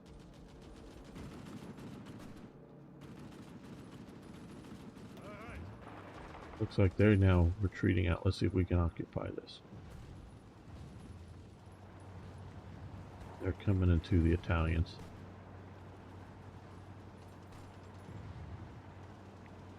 They saw the opportunity.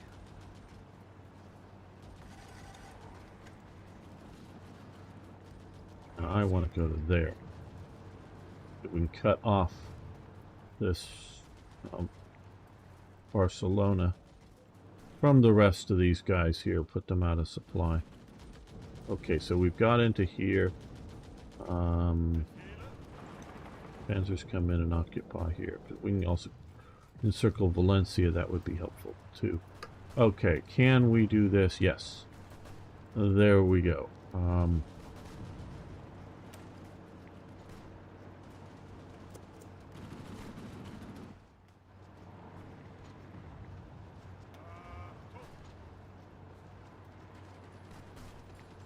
Oh, well, didn't quite make it in time.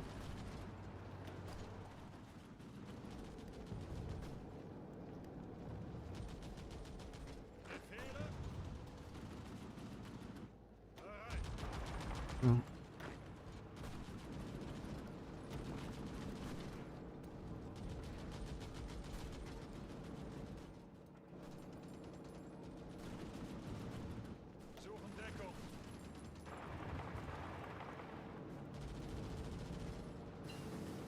Hold on. They're retreating out here, so you stop and stay there. Okay. That's too many aircraft. Get it out of my face. Ah, Rhineland. Okay.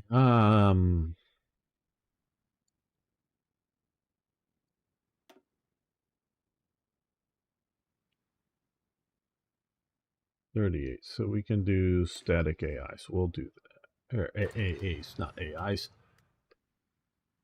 Will you use fast bombers? Well, yeah, I think so.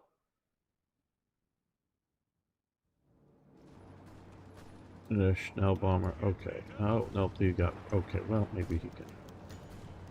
Okay. Let's see. The Bullenberg Fritsch affair. The Wehrmacht is corrupt, so we want to do this. We will.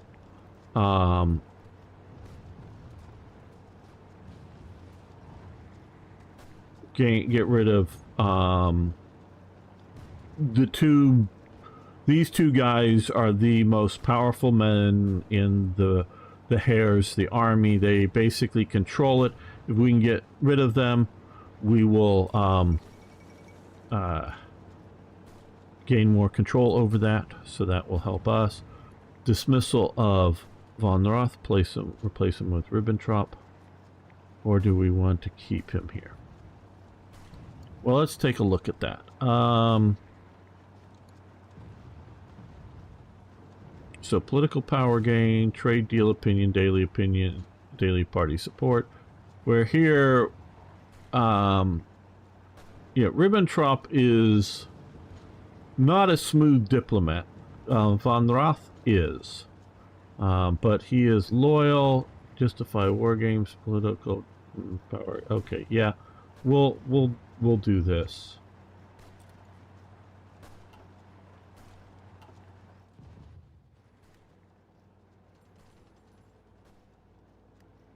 Okay, Singh, you have a very good evening. Thanks for hanging out with us. Okay, you stop attacking and you stop attacking. Let all these guys retreat. Falkwolf takes air experience, very good. Let's get that one division out of there. I know there's a partisan unit that showed up in here, but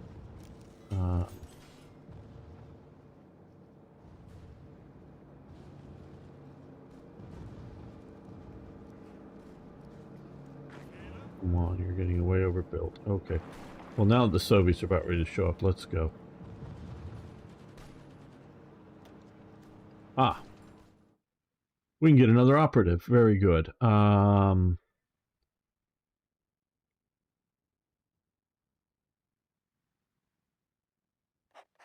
Let's do that. Another operative. Ah, I do not do the spying stuff well. I know that. Okay, well, we are now in 38. Yeah, more military factories still. Oh, we can do... No, that did use up. Okay.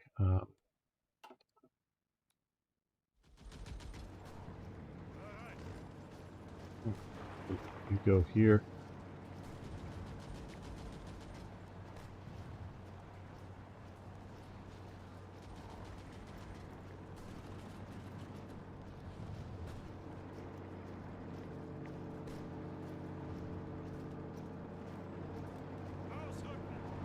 You go up there, hopefully unopposed.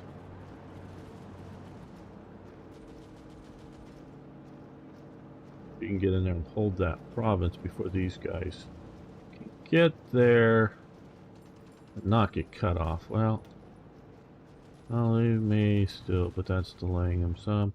I don't know. We'll see. Okay, these guys here again.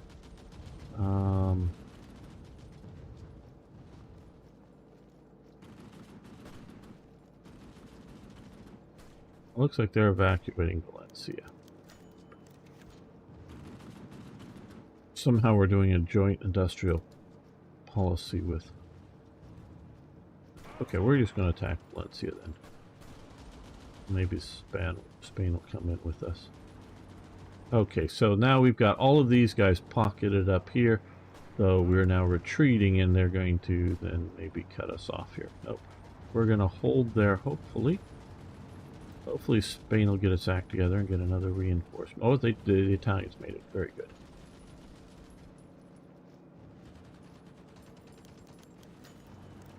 Okay. Replace Goring as economics minister.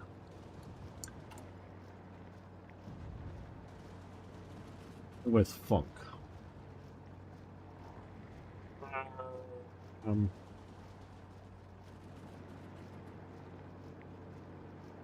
Like I say,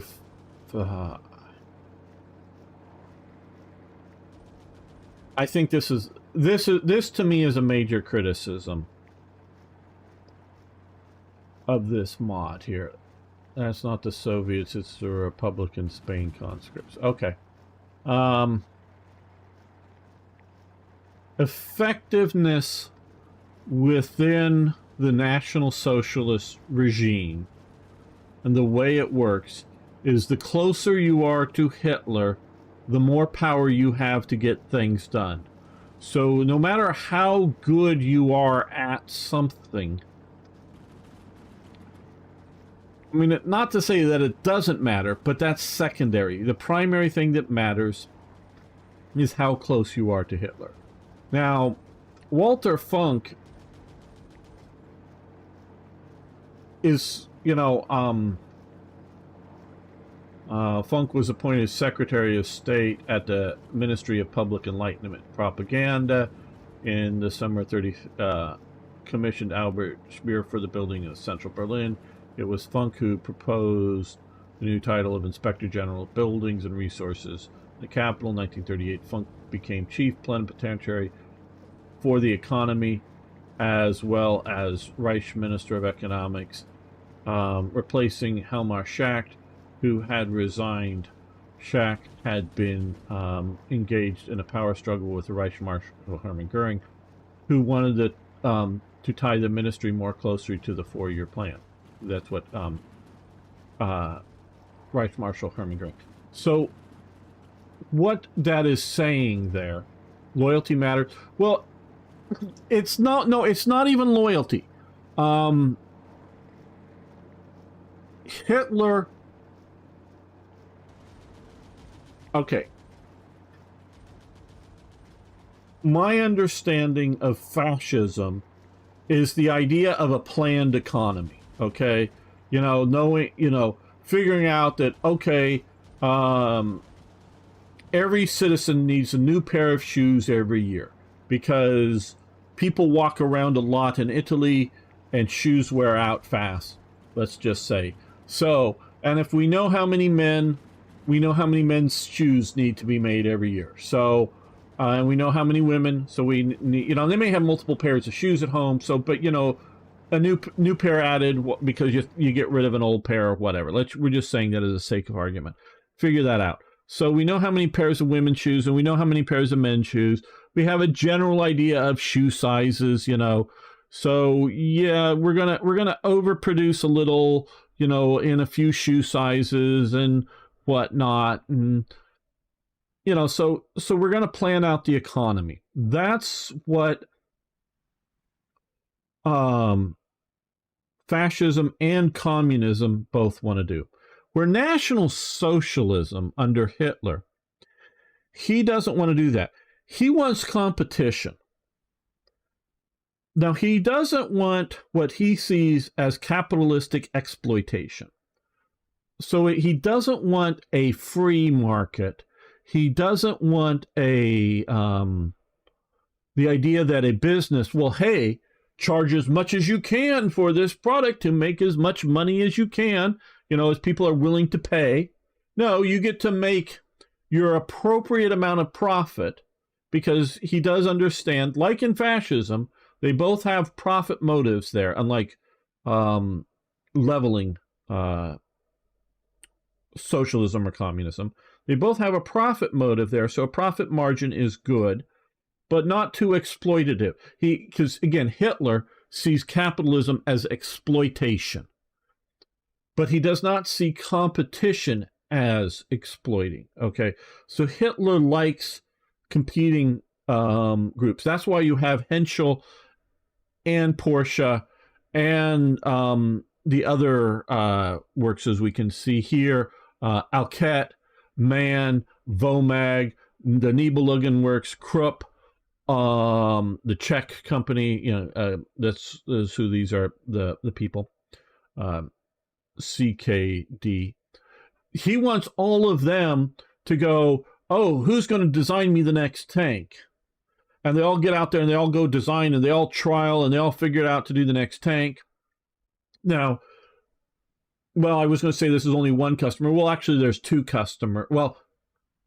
customers for tanks. The Army, they buy tanks, and they actually buy tanks.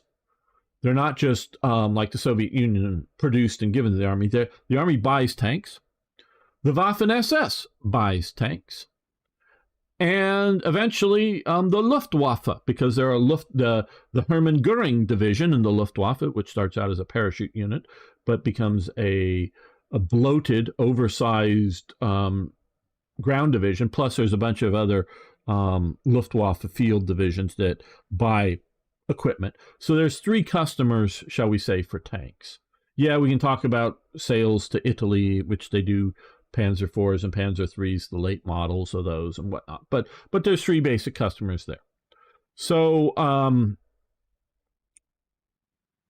and there's more than that customers for rifles, shall we say. And there are. And the FG-42 that probably a lot of you have heard of, that the Luftwaffe gets, that's sort of some people call it a light machine gun. Really, it's designed to be a select fire rifle. So it means it goes semi or full automatic. It has a bipod built in it. It's the paratrooper rifle. Well, that is, Goering is looking for a ultra paratrooper rifle that in a pinch it can be, sort of a light machine gun because of the problems with all of the parachute drops, and particularly shown how glaringly bad it was in the Crete invasion of jumping in without good firepower. So you have these different competing companies customers talking to the different companies. I want rifles. So Goering buys the FG-42 for the Luftwaffe. Nobody else buys it. Production numbers are fairly low. Czech production of stuff is often going to the Waffen-SS, not just old stuff, but new. So there's these customers. Hitler wants the competition. Hitler believes in struggle. So he doesn't want to exploit the worker. He wants to manage the situation so that you don't have a monopoly. Hitler does not like really the idea of monopolies because without that competition, Hitler believes that you'll become weak. And so Hitler, whether in international struggles between peoples, as he sees it, the Germanic people fighting the Slavic people, and if the Germanic people didn't have somebody to periodically fight, they'll become weak. And that's how Hitler sees life. That's how Hitler runs his regime. It isn't necessarily about loyalty. In some cases it is, yes. But it's not wanting to have only one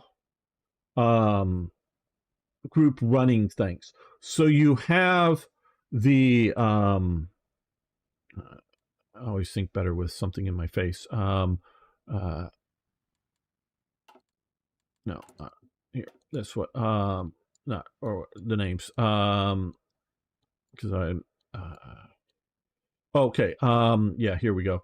You have this is the Deutsches Arbeitersfront. That is the German Workers' Front. That is union. Hitler is very pro-union. They're organizing up. This is where you sort of kind of get, like I've talked about before, you do have a few cases, the Hermann Goering Works, the Volkswagen Works, I believe, I'm pretty sure of that because it's the KDF wagon.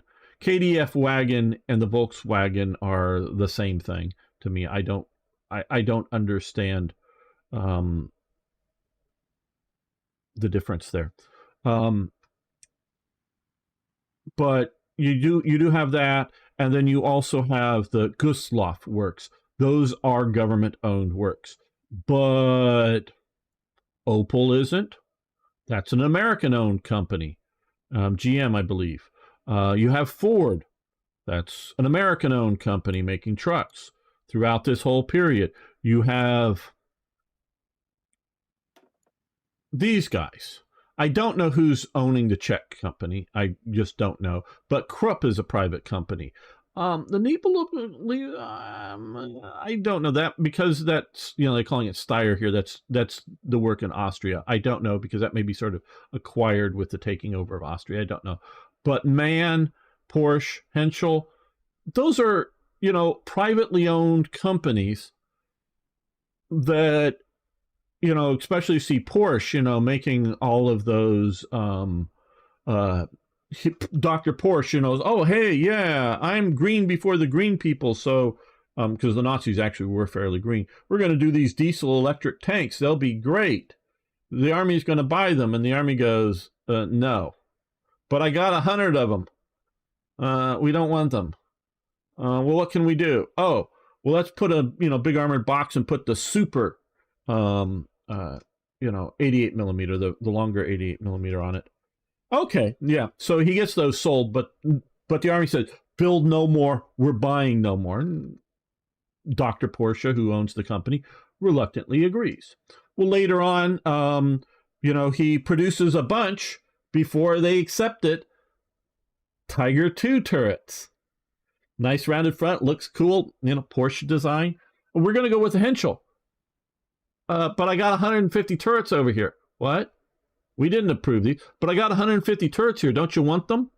Either your choice, German army, is either melt them down. You can pull the gun out and whatnot because you can reuse that. But melt those turrets down or plunk the turrets that I've already made on your Tiger IIs.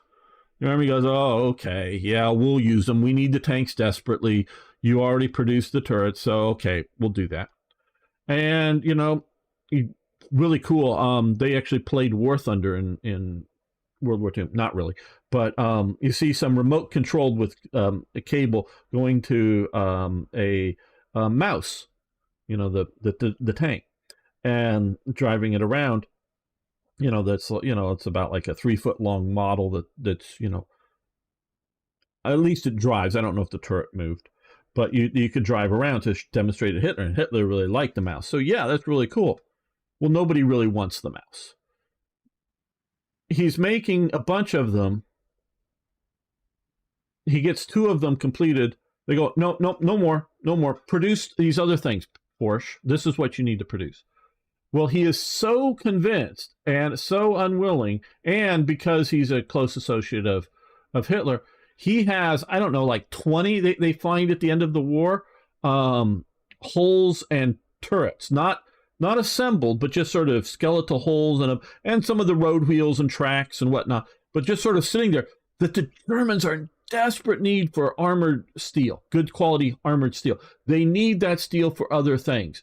They're actually, there's reports of like a Panther being just hit once, and a bunch of the turret just cracks and goes away because the quality is going down. That the steel that the factories are being given is going down so badly that it's no longer good armored steel. It's just sort of like, I don't know, mild steel or what, poorly prepared steel. I don't know quite the definition that you would want specifically, but the quality's going down. They got this marvelous steel sitting there with Dr. Porsche is just sure that eventually they'll say, yeah, go ahead and complete these vehicles. Right? So we know that these factories, and I'm giving anecdotal but real world and significant evidence of non-state, non-party controlled activity in the armaments industry, even while Speer is trying to organize everything up in the armaments industry and rationalization. Why is this happening? Well, one, Dr. Porsche has a lot of access to Hitler. Not nearly as much as Speer, but still has a lot of access. Speer can push in a lot of areas.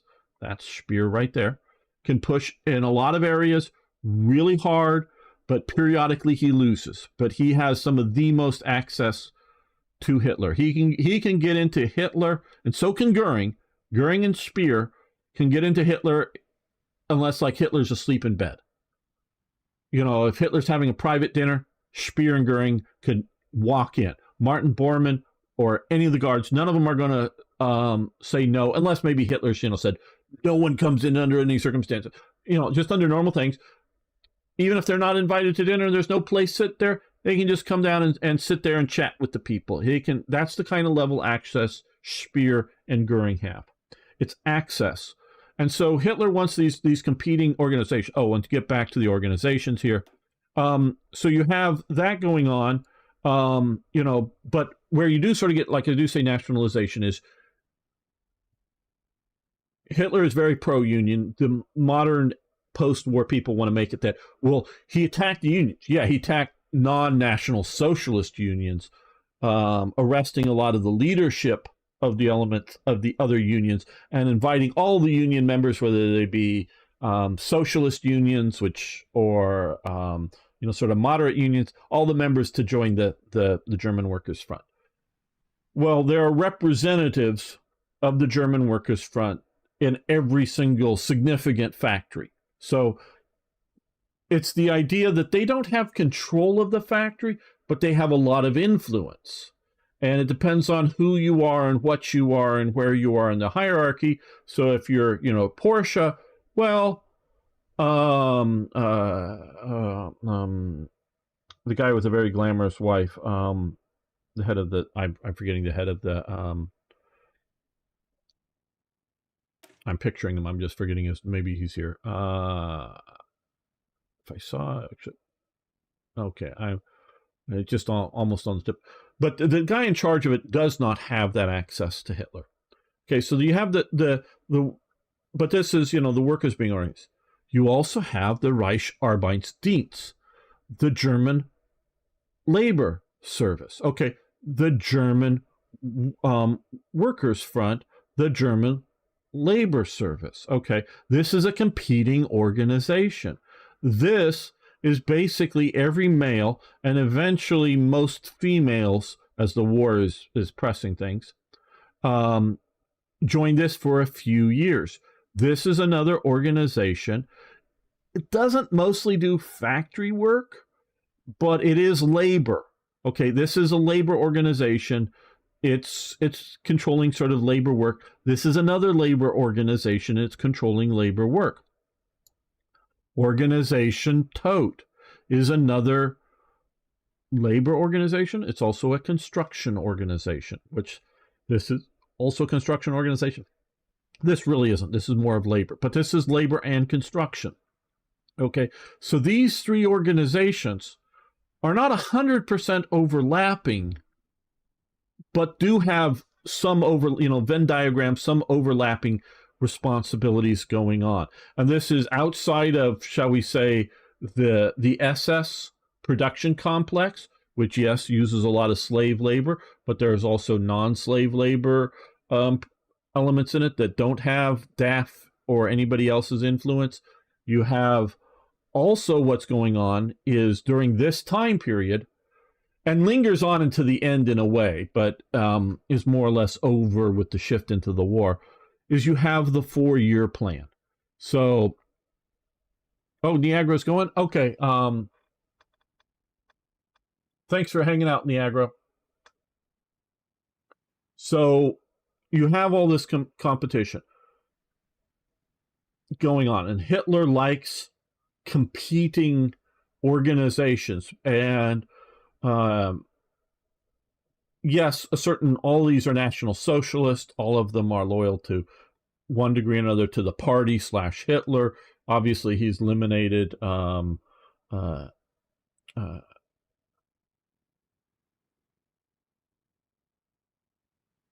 fat guy. Well, I mean, you could think of a lot of Ernst Röhm and a lot of his cronies in the SA, and has downgraded the influence of the SA. Another somewhat labor organization going on for lack of loyalty. Eliminated them, killed them. So you have these different organizations going on. Well, okay, so Hitler likes the competition, unlike a planned economy. And now they end up with a planned economy because the primary customer or customers is the war. If you just talk, the customer is the war. Yes, like we say, the Luftwaffe buys tanks, the Army buys tanks, the Waffen-SS buys tanks. Basically, only the Luftwaffe is buying aircraft. Yeah, the Friesler Storch is actually, they're some owned by the Army and flown by the Army, but 95, 99, somewhere in there, % of the aircraft are owned by the Luftwaffe, the military aircraft.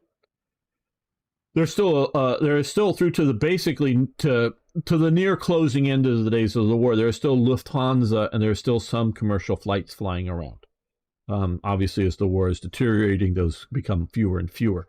But there's still a civil aviation up until they can't function as such. Okay, to get back to what this is saying. Yes, Funk becomes Reich Minister of Economics. But who does the Reich Minister of Economics work for? Who does he work for? The guy running the 4-year plan, which is Goering. So if you talk about who should this be, keep Goering or keep Walter Funk, this is where I disagree with this mod severely.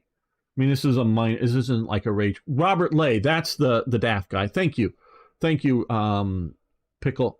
Yeah, I just blank on names. He had like a really glamorous wife that was sort of, and that was actually, she was often used as a um, public hostess, shall we say, for often diplomatic events, and where Hitler did not have a public wife. Obviously, he marries Eva Braun, and Eva Braun is his lover, but she is a private situation that only the inner circle ever meet. Um, and I'm sure others knew about her others outside of the inner circle, but just sort of, at the top of society knew that she existed, but she is kept very private. Where it's Robert Lay's wife often sort of does the hostess's duties at some of the big, public events. It isn't like any close relation with Hitler. She was just really glamorous and could do that job, um, and was known for that. So this isn't like rage quit like it did over other things. I disagree with how they're organizing this up. The reason funk has any power, which I'm guessing that is supposed to be funk, I'm used to seeing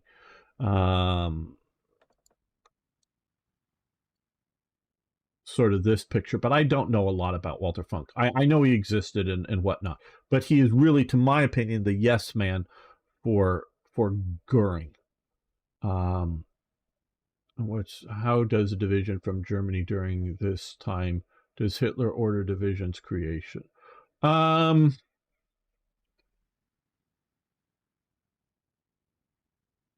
don't really. Well, okay. See, right now at this time, you just had the Bloomberg Fritsch affair. So prior to it, it would be Bloomberg that is running the army.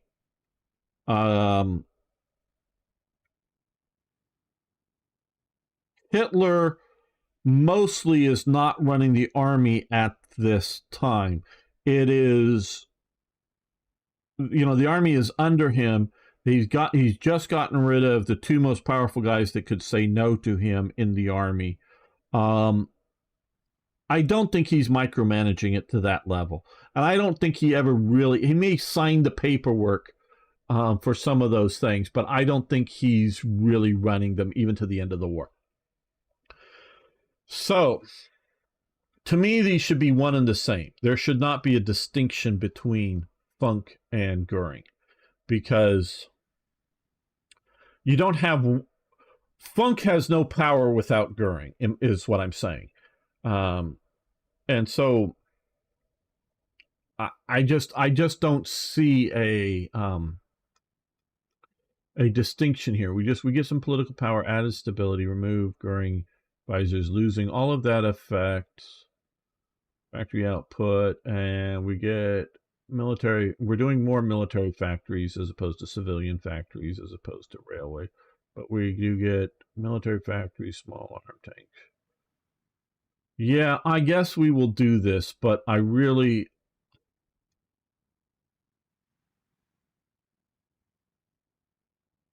We shouldn't really have. Well, Helmarschak stays around as the head of the German Reichsbank until the occupation of Czechoslovakia, not the Sudetenland, but the later Czechoslovakia. He stays around until Czechoslovakia, and then he resigns over Czechoslovakia. And it's sort of a private thing. It isn't like a big public resignation, but so yes, we will do this. So Schacht was mostly out of the. Well, he was half in, half out.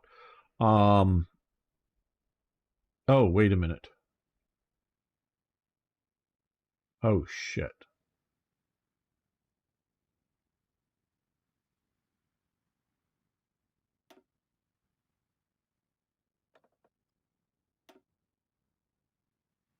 Yeah. I'm just doing that right now. I think I effed up. Let me okay. All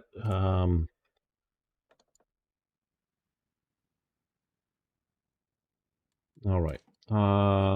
Let's load this up. I want to come to this autosave. And I'm just going to burn through this real quickly here.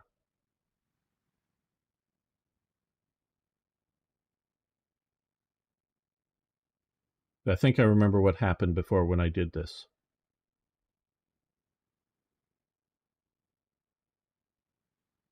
And this is sort of a massive warning to you, the player. Come on, load, load, load, load, load.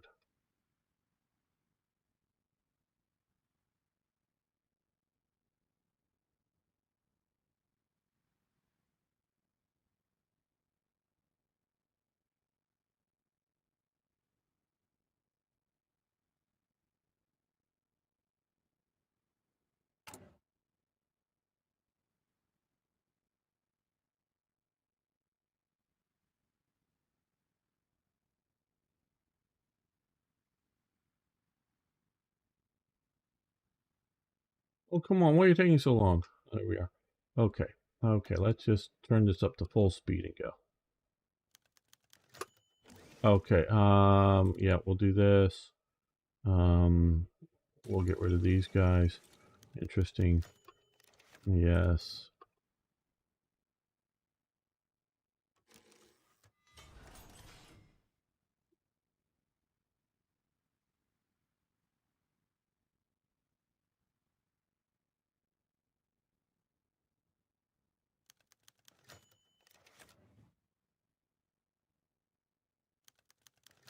Okay, now let's point Walter Funk. I know I redid him and took it off. There.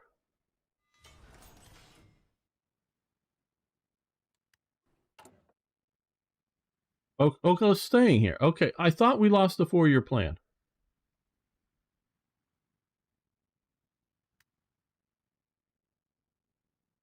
Let's wait till the first of the next month. We can go back to the save. I know I cost myself 150.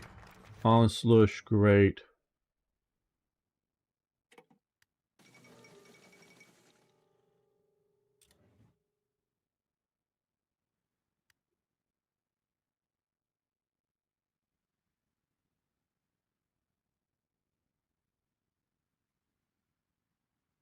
Okay, well, I guess we don't lose the 4-year plan. Okay, okay, well, guess not. Okay, well, let's go back to that save.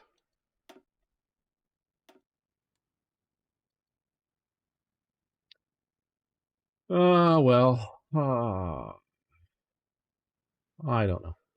Well, I think we're going to end this episode. It's probably gotten a bit too long as it is. So we'll go back and replay a little bit of that, I think. So I want to thank everyone again for hanging out with me and getting this far. I thought I played this recently because I did play through to 1938. And I thought, well, maybe it's at the first of the year. I don't know. We will see. And I thought I lost the 4-year plan because I didn't have Goering in there.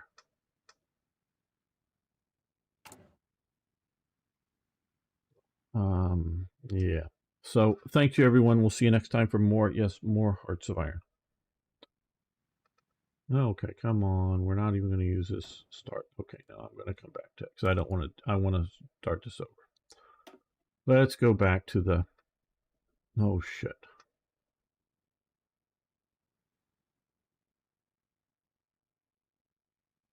Oh, well, I guess this is it. Never mind. I didn't save this well. Okay, close. Guess we're here. We burnt through this. We have Goring. We have to wait. I'm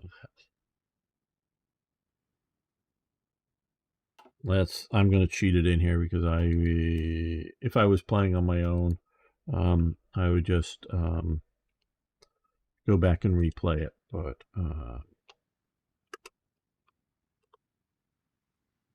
get that here. Yes. Okay. Don't like doing that, but we did it to keep this going here. All right. Let's go back over to Funk. There we go. It still cost us 150, but my mistake. Okay, well, let's see how this goes from here.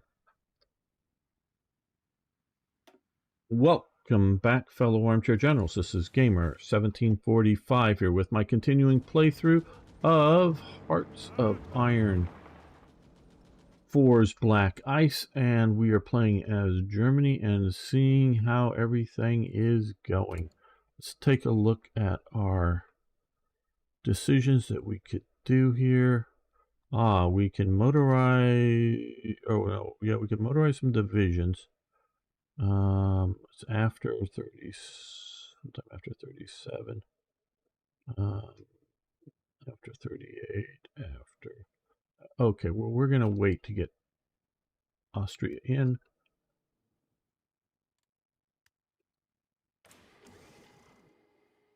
Okay, these guys, yes, medium bombers and radio equipment. We're going to wait on all of that.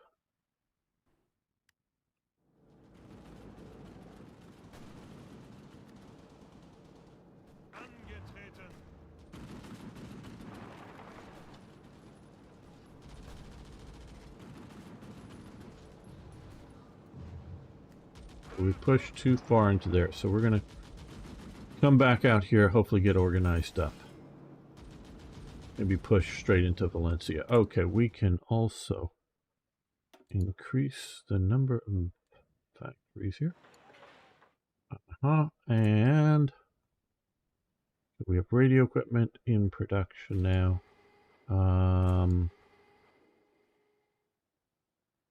Well, what do we... Well, we need motorization. I know that, to motorize some of these divisions up.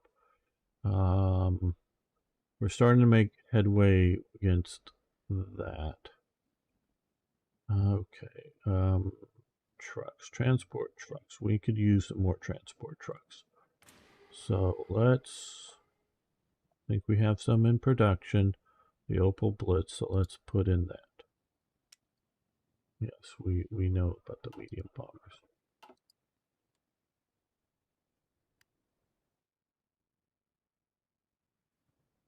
Hello, I haven't been watching over here. Hello, NC Native, how you doing? How about Get Funky up here? Yes. Didn't let me finish. Hail hydration, right? Waterboy. Two profits, yes, and profits, right? How you doing over there on Rumble? I don't look over there as much as I should. Got to train myself to do so. Be able to say hi to people that are watching over there. I'm also streaming on YouTube, but I want to stream on Rumble as well. Okay. And funk in German is radio. So that's Walter Radio.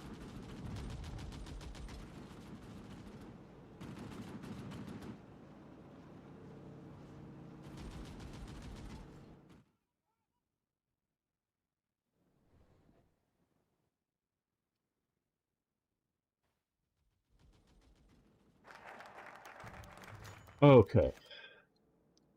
So we have this Anschluss, which just basically means union in German. So we will gain cores on all of those parts of Austria. Every unit leader joins the German Reichs. We get 75 political power. World tension increases. Add war support 10%. Add stability 5%. Very good. We gain a research slot. In Lower Austria, we gain a research center for all of those doctrines. I can't really mouse over them. Reduce of... Okay, so yes. So that is a massive bonus to our capabilities. And we jumped up... What's that? 7 more...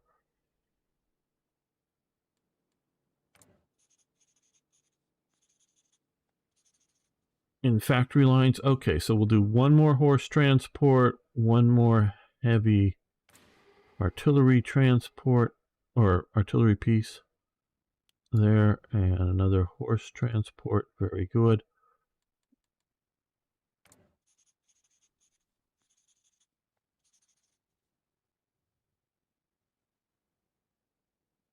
We're going to motorize some divisions, so let's...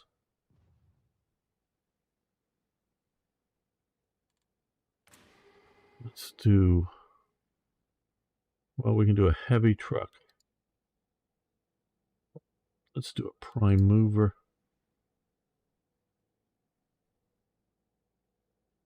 And where's our, it's not that, so we could update that. There we go. Now, we currently,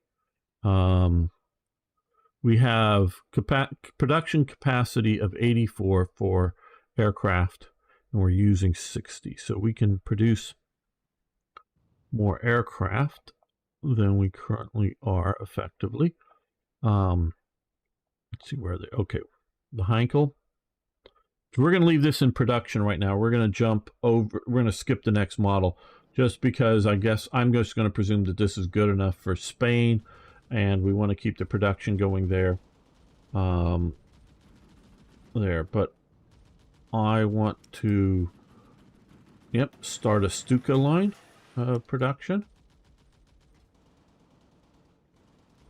And this is tough. I definitely want to do like recon, naval bombers, a light bomber. But I think we're going to do the heavy fighter, get these guys going in. Now we have capacity. That went down. Okay, well, whatever. Because I thought that was at 80. But now, so we've got these guys going here.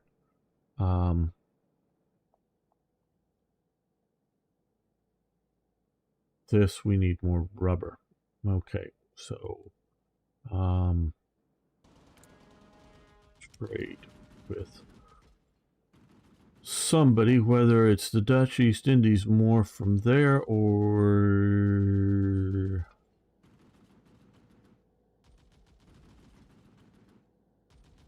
well, let's see if we can get it from the Netherlands.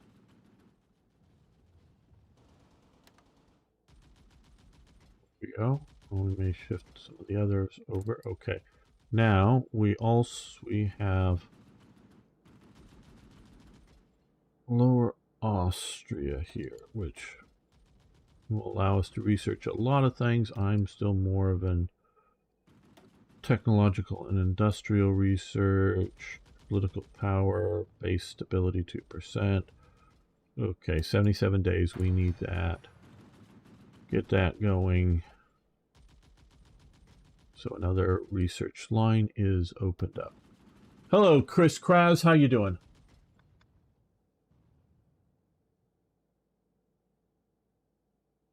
Well, I didn't know yet. You can subscribe to me over at YouTube, or Rumble, or watch me like you are on Twitch. But I got lots of stuff over on YouTube. Hello, Dominique Lakotos. How you doing? You put more factories for planes. The Allies have.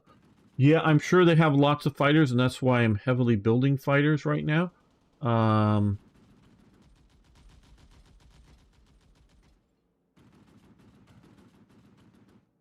think we'll wait on that a little bit.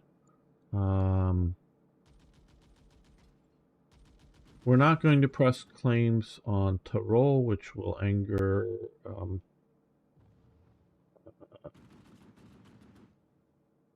South Tyrol, which will anger Italy, because we don't want to do that. We'd rather have an alliance with Italy, but we got a bunch of stuff to do there. But I want to look around a little more. Well, what does it say on my list? Here, okay, 38 is suggesting Plan Z. Now, I'm not going to do Plan Z, I don't think, at this time. We've got that. Establish Volkswagen, expand military civilian industry. Maybe that, or industrial effort, 36 or something. Okay, let's come over here. Okay, we need to get Hermann Goering Works, which will get us that.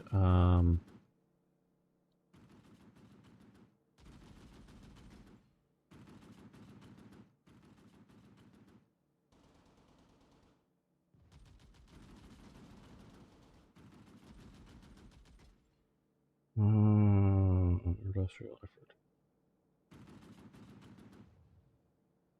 Where industrial effort here?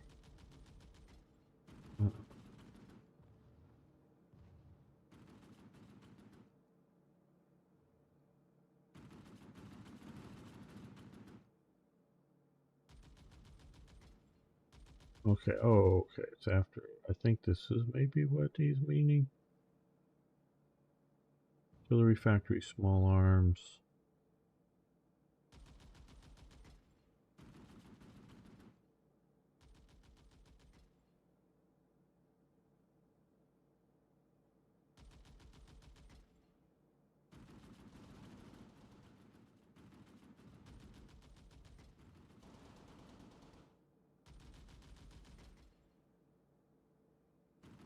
Oh, see here. Oh, boy. Yeah, after all that back and forth about Goering, we need Goering to do this, to complete the Volkswagen. Okay, well... Okay, Yep. And you can all see me live. I'm going to do it. 150, back and forth. Give me the political power. Close this, because I'm going to go back to Goering. And need to do that to get this. This is why I don't like the Walter Funk character.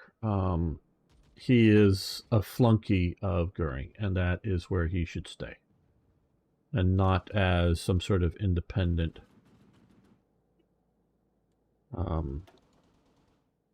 leader within the whole thing here.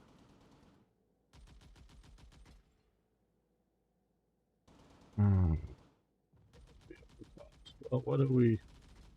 Well...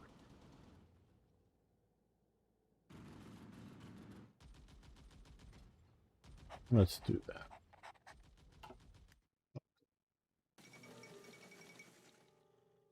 Slush, welcome to the Reich. All right. Oh, this... well, let's click up here. Who do we have that we can assign here now? Okay, so we now have a fictitious Austrian has been added, and Karl Essler, which is an Austrian. Would do that. I guess they're the only ones. Without promoting.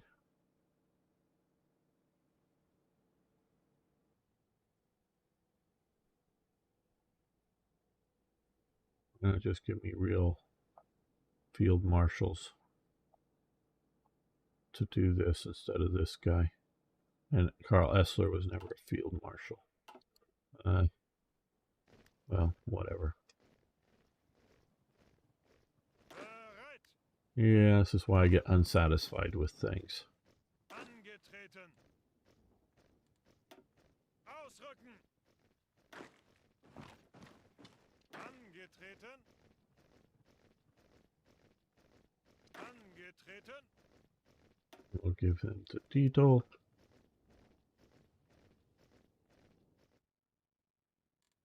And so, yes,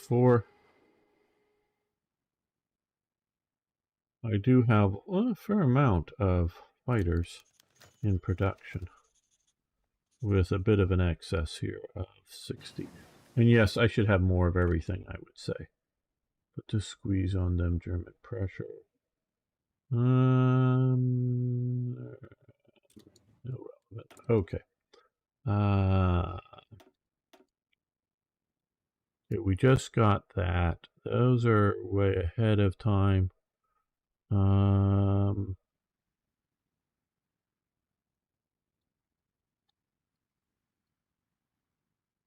could do that.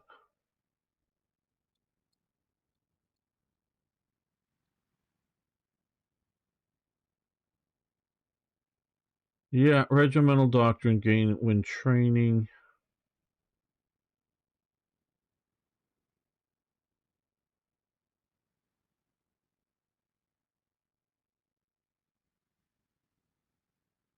Yeah, we'll do this, I guess.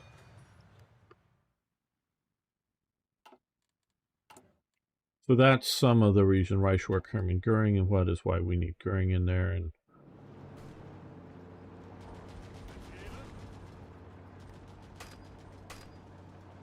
what are you doing? What aren't you?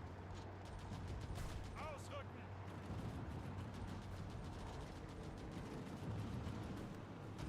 These guys here should be retreating back to here, and then I guess they're retreating onward. Achtung!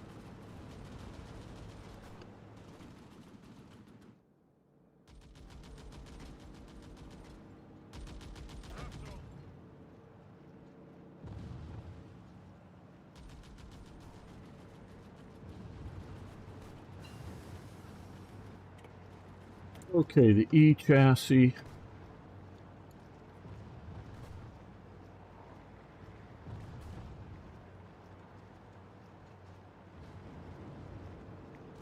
Well,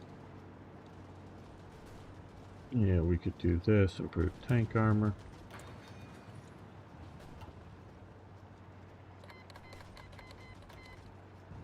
Achtung!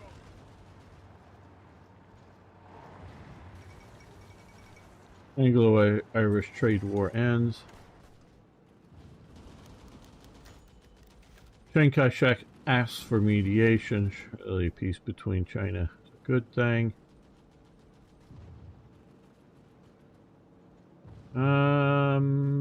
Which is, I think Hitler does try, but we're gonna just support Japan. We're just gonna go total evil, not just a little evil, total evil, you know. Like reality. Angetreten!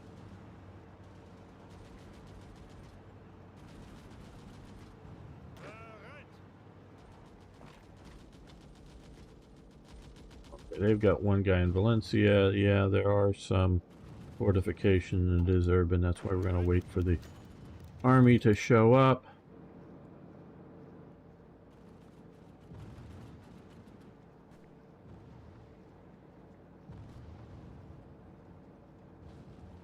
Or the division, the infantry division, to show up.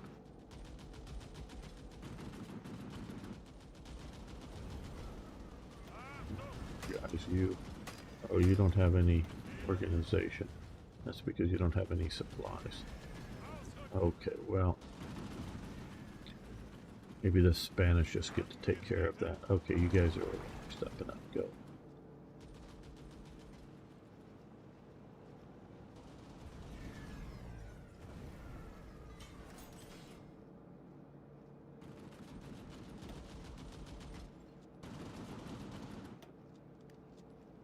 And with all of our new infrastructure here, let's see, we can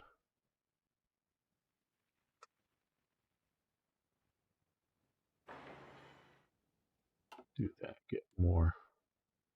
Yes, I know we have unassigned divisions, missing equipment, naval bombers, yes.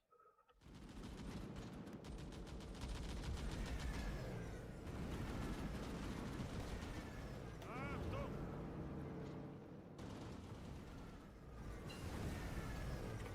Tool maintenance, yes, of course.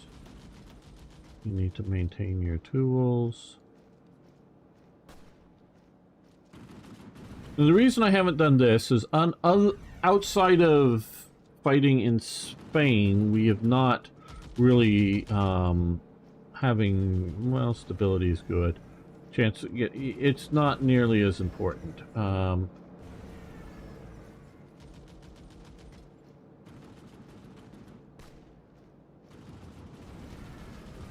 We need to focus first on production capabilities.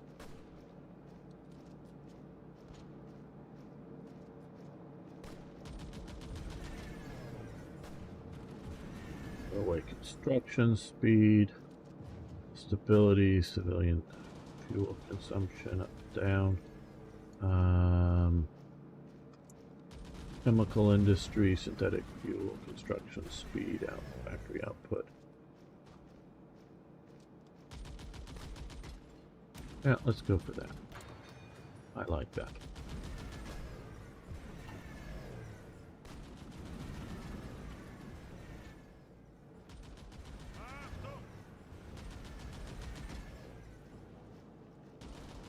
Okay, we're going to leave the rest of Barcelona and whatnot to the Spanish to do, and we'll move Von Thoma over here. Okay. Now we've got Reichswehr-Army going in here. Good. We needed to do that.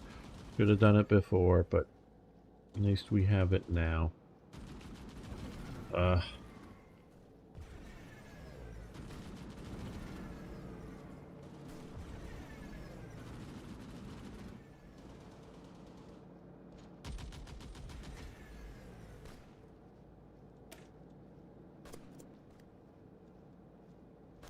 Get some synthetics going. You know, we're going to leave our observer. Let's check out how things are going out here. French economy crippled by inflation. Hey, that's what we're doing today. Probably in your country too. Definitely here in America, crippling ourselves with inflation.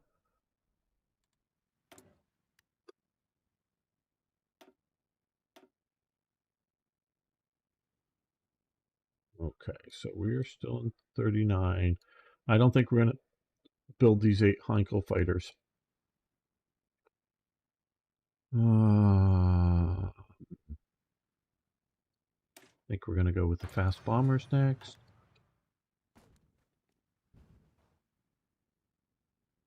How do you synthesize rubber? Okay, well, you're making a rubber substitute. A synthetic rubber. Rubber is sap from a tree. What you're doing is you're taking petrochemicals, an oil-based product, and which you also make plastic with. Bakelite was one of the formulas used, and a brand name as well as sort of one of the formulas. It's a brittler plastic than most what we use today. I do not know the exact chemical process. The U.S. I think it was Standard Oil also worked with the Germans, and I don't know if there's a national focus to work with the U.S. here. Work with the synthetic rubber. The Germans were trying to get both synthetic fuel, which was basically rehydrating coal, because coal is basically dry oil. More details to it than that, but just on the most simplest terms.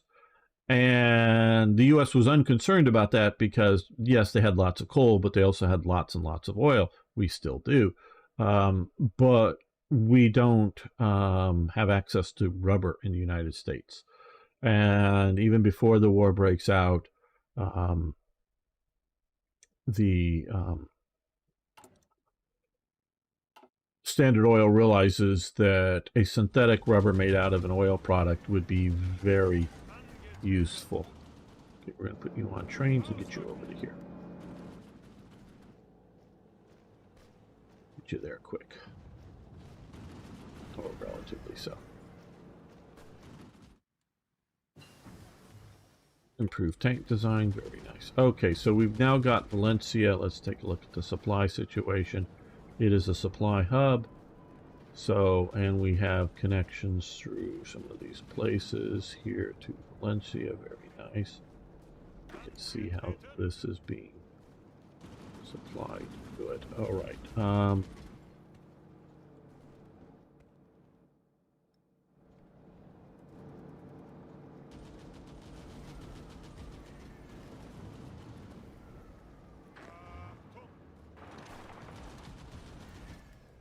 We're going to shift our air focus from, well, we're still fighting down there, so okay, we'll leave that be.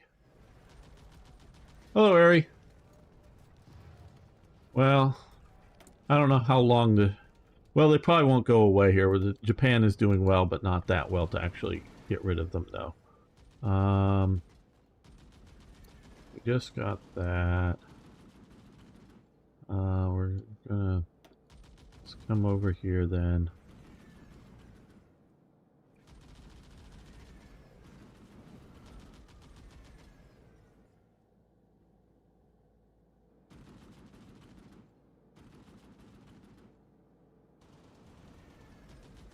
Well, I guess we'll do this next.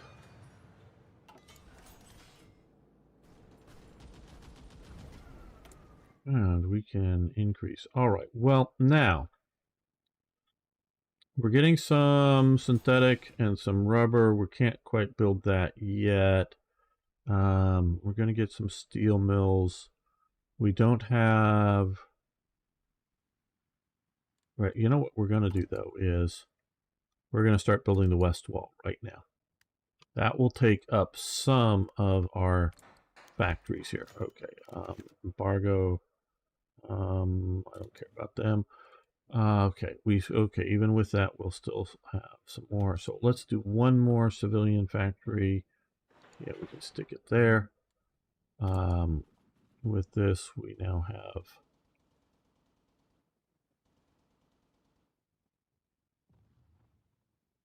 these are obsolete. Okay, well, since we're still early, we'll switch over to the C model. And what is new here? Okay. The E. What we can do for the E is... Okay, here. 10, yeah, we'll spend this. There we go. When we get ready to do it, we have it. Yes, it's that model there.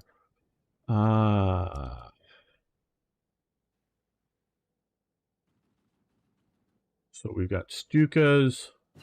We got, oh, pause.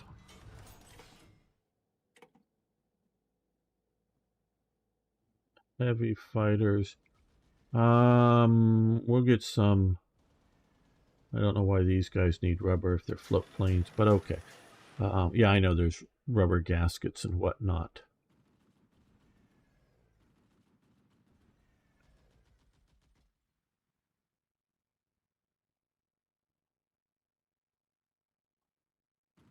In airplanes, but still. Well, let's look over here for what we're needing, not just wanting. Okay, well, heavy artillery.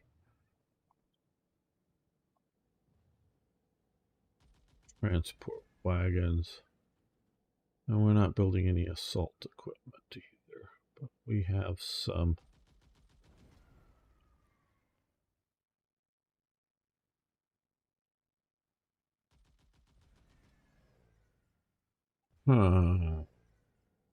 Okay.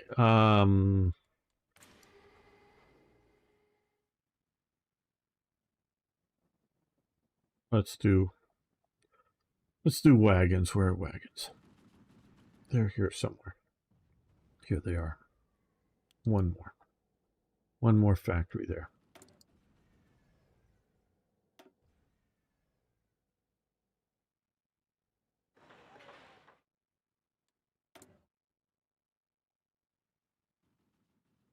And we have Rhineland availability here. So we're now in 38 for, oh no, stop that. Do the storage, which I don't know that we want to do that just yet. That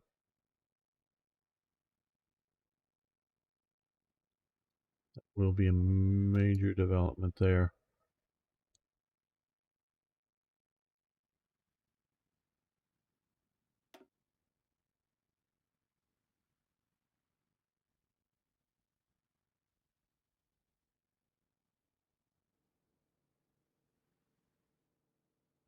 Yeah, let's do that.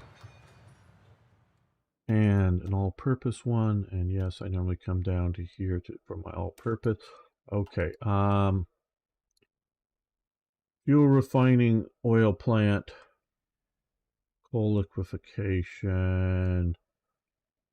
Where is synthetic refinery? Okay, oh, way down here for rubber processing, I guess. Modify.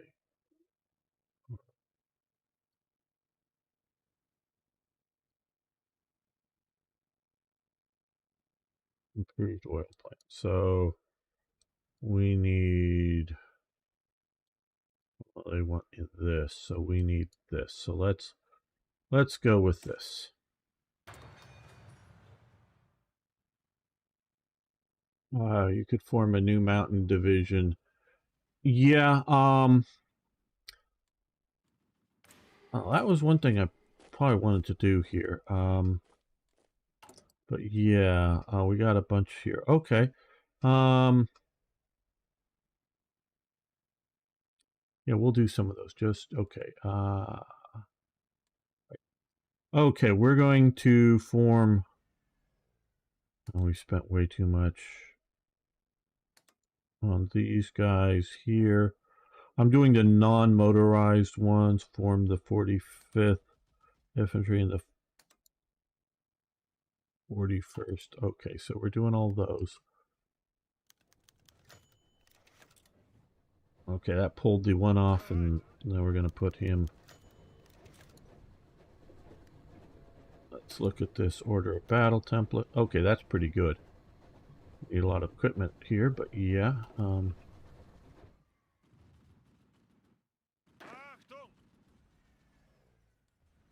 Achtung! Let's give these guys to Deedle for now. Angetreten! Well, that's not a mountain unit.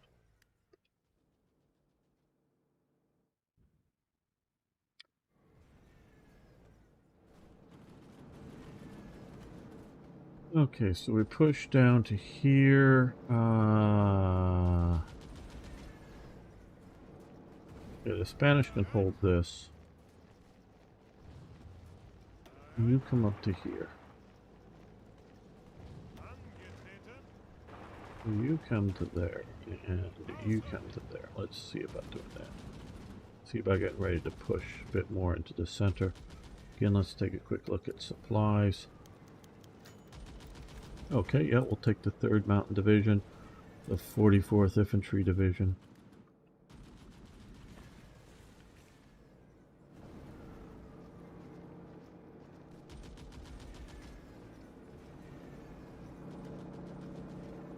Angetreten! Ausrücken!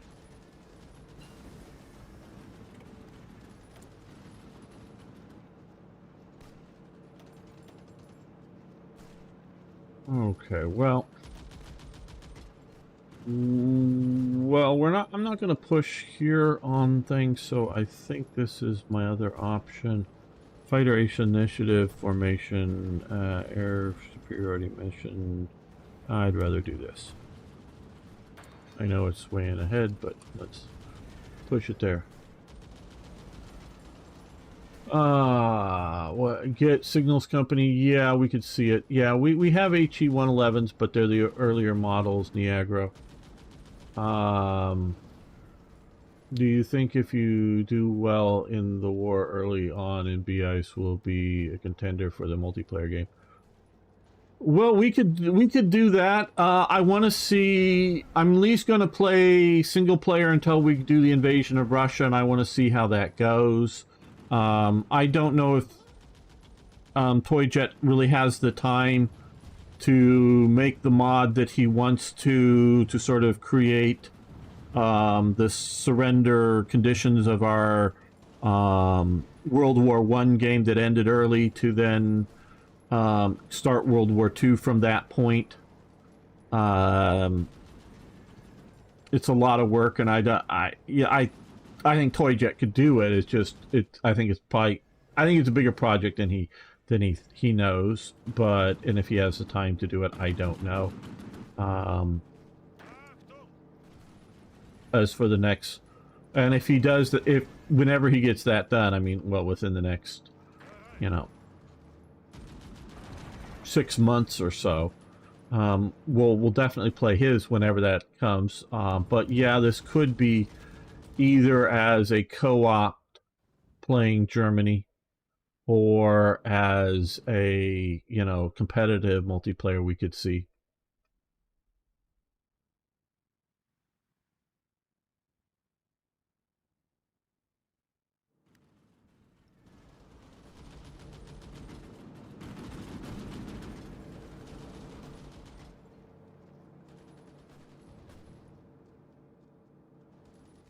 Yeah, it looks like, oh, they've got Barcelona just getting this last little pocket there. Good.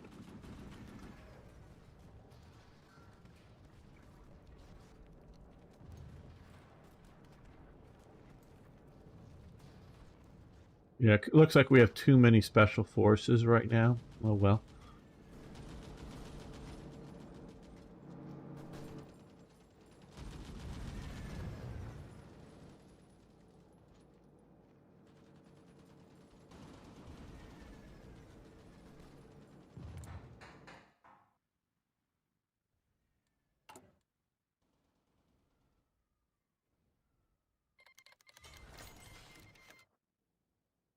Yes, okay, we get to keep doing the...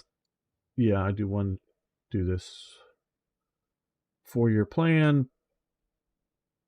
Goering's 4-year start the 3rd year. Okay, West Wall has expired, which then now will let us produce another military factory here. Put it back there. And so now we have level 2 forts along here. That's so long as they're reasonably well equipped, I think we'll be able to hold.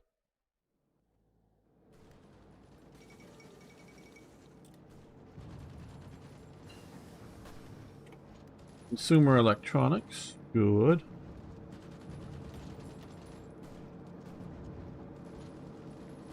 We did have televisions back then.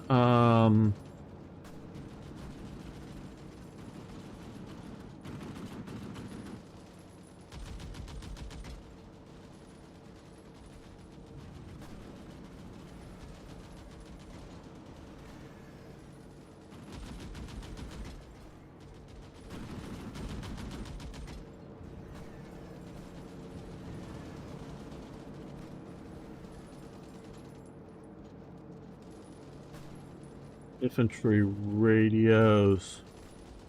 Well, we'd need a lot of those things, but now over here, signal company. Oh, we could do that.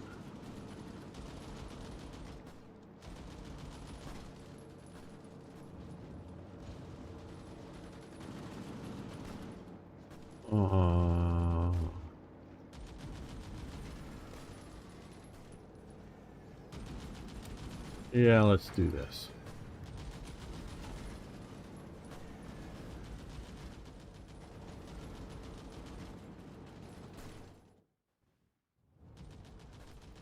Okay, let's take a look at our air again. Okay, we're starting to push more in Castile, so let's move all of our forces over there. Our air forces. That is, yes.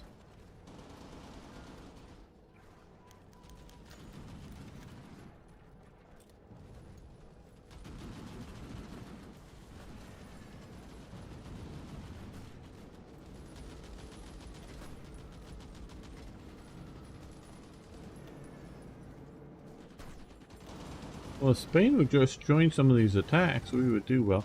Okay, improved tank armor, nice.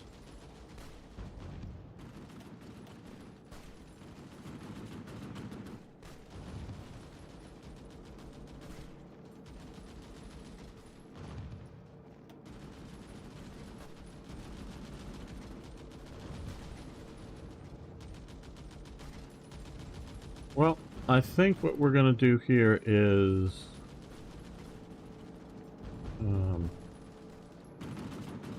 the Kubelwagen now.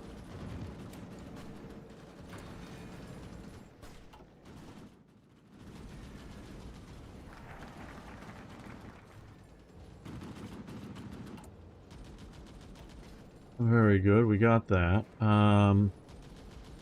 Which will add 2 rubber production and some synthetic refineries, which will help us out. Rubber storage, synthetic rubber.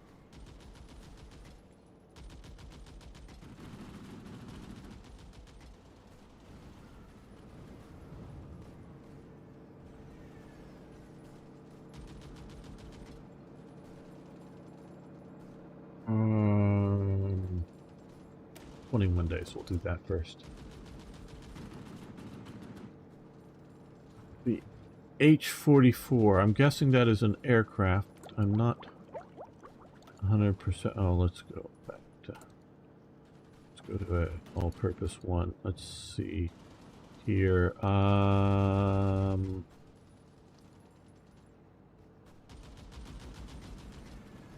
not sure what the H-44 is.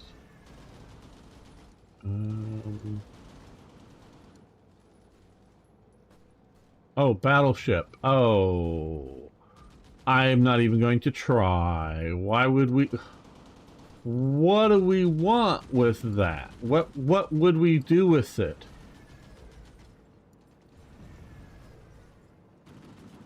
I mean, what good does it do us? It's like a target for aircraft to sink. You know, we could do cheaper targets for aircraft to sink. Battleship, interwar, capital ship, advanced. Yeah, you understand that battleships sink when you drop bombs on them.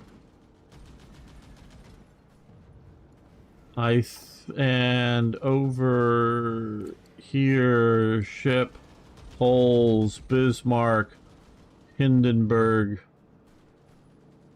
H-41. So yeah, 39 Ehrlich von Hutten. Yeah, I mean, really, they're just, you know, things for to be bombed. I mean, they're pretty and they're cool and all, and zip through the water. But, you know,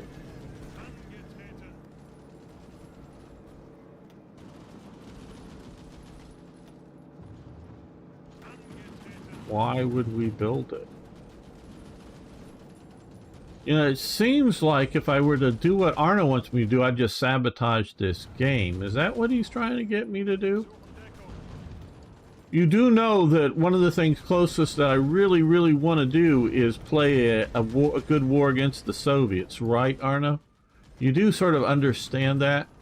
Okay. So yeah, I'm mostly going to ignore your suggestions. You know, it's that's for when you get bored. You played, you know, Black Ice 5 times and figured everything out. Okay, the Kingdom of Armenia seeks to purchase German vessels.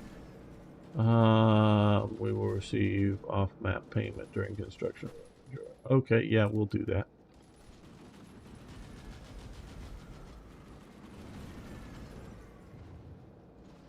Yeah, no, this is...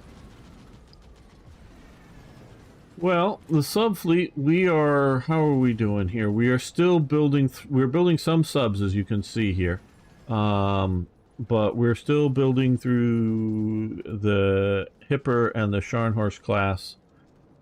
We're 3 down on chromium. I'm hoping...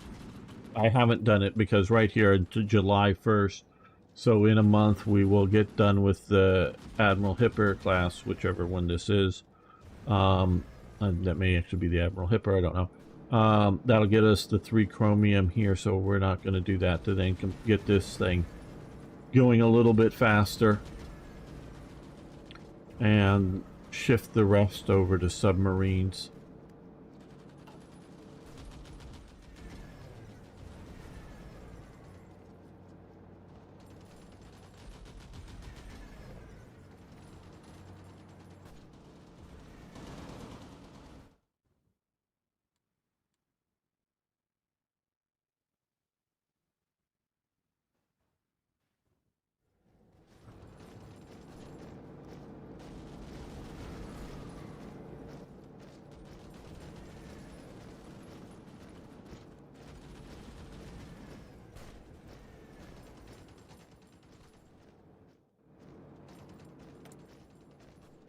Okay, well they won that battle there.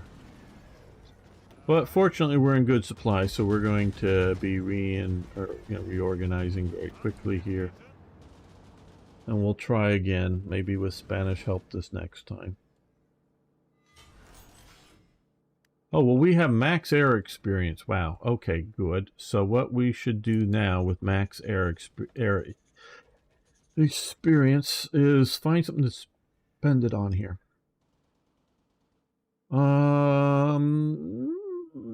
Yeah, fighter detection, interception. That looks like a good one. So we'll do that. Now over here, an independent air force, which is basically what Germany had. CAS. Well, we're not doing any CAS yet. Field support doctrine 5%. Aircrew surveys.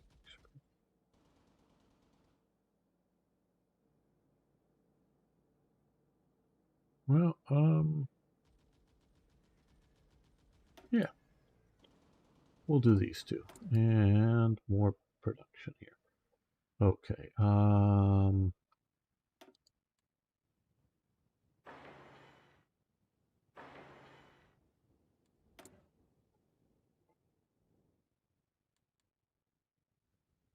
Only building minimum factories for that. I'm gonna wait. We're gonna skip the current model and go to the net. Jump over to the next one. We get Kuba wagons. We'll jump over to the next one there. Well, we can upgrade that. Let's to recon equipment 2.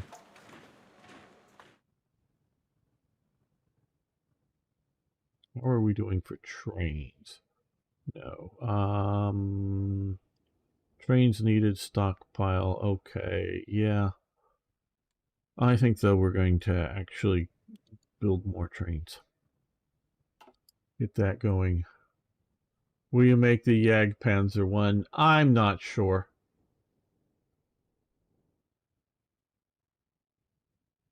Well, when we get there, we may do the Type 21 submarines, Arnav.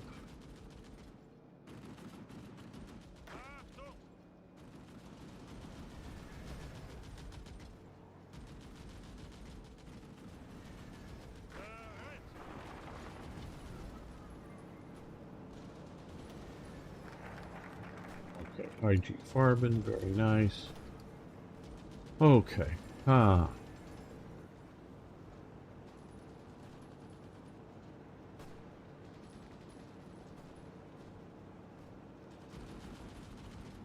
Has underground synthetic rubber. Synthetic oil, synthetic rubber. We need to get that going here.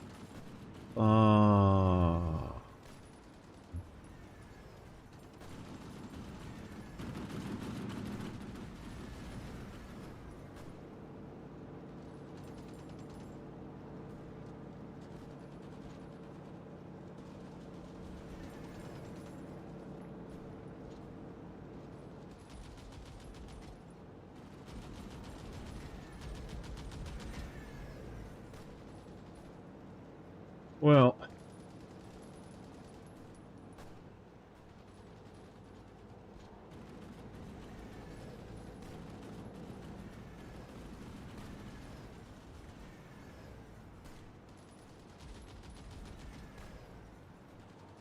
running out of time, and there's so much to research here.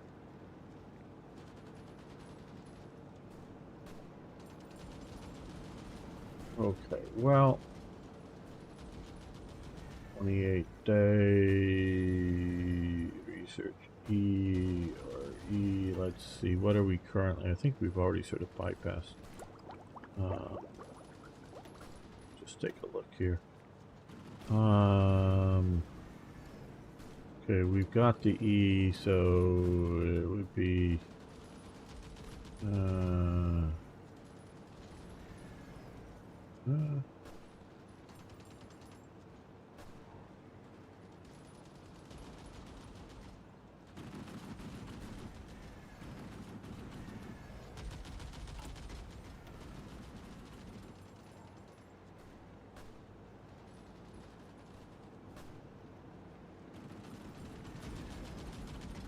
Well, I guess we got the, we could do the J now, but probably not. We've done the treaty with the USSR. 21 days to defend Japan. No, we're not going to do that. We need more army strength. Or wait till August. Alright, support nationals for doing that. Alliance with Italy, 56 days. Establish the African. Alright, well, a lot of things I want to do here. 12 days. We'll do 12 days. Get the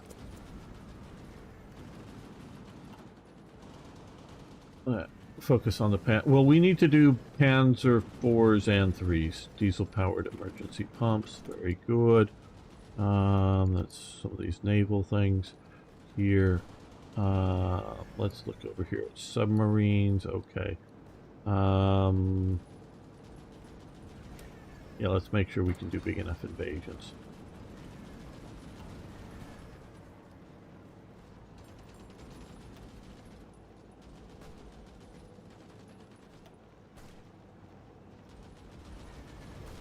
Angetreten.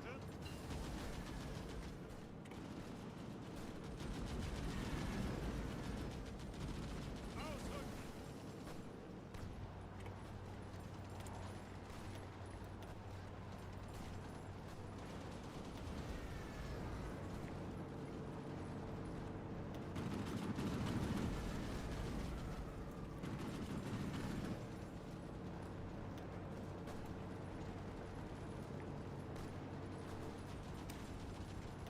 We'll get the anti-tank rifles done, and over here at tanks.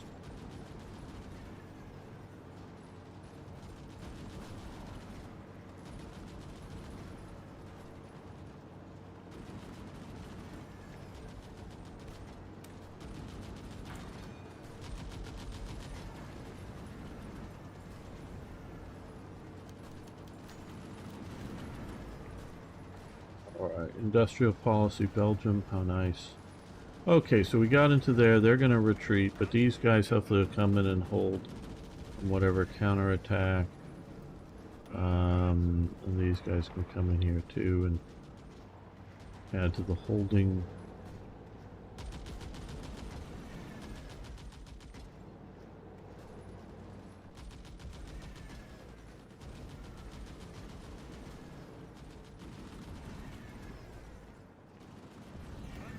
Panzer Division attack into there, and you support that attack.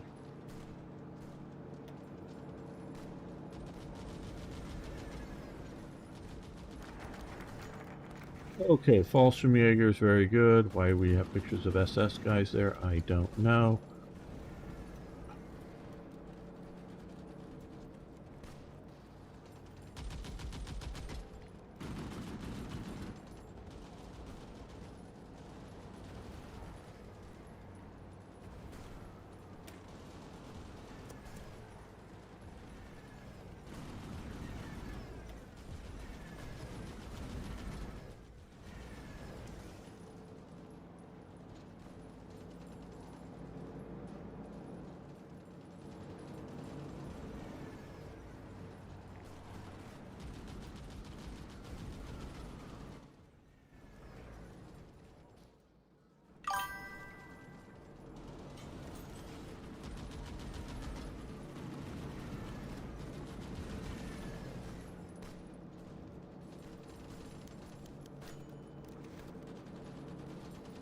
So we're not removing our observer.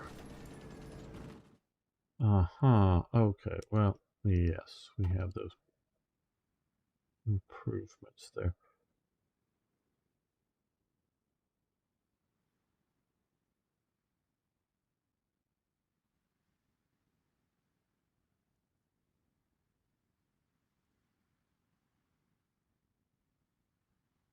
Well, what do we need? Let's be somewhat...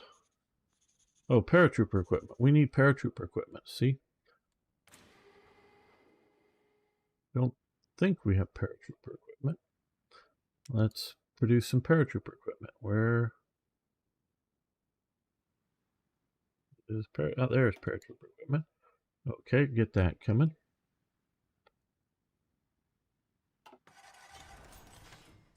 Free dockyards because we just got done with the ship. So, we're going to continue building Type 7s.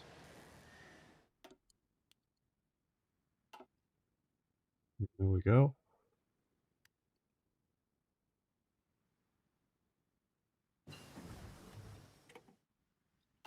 Improve HQ brigades, very nice.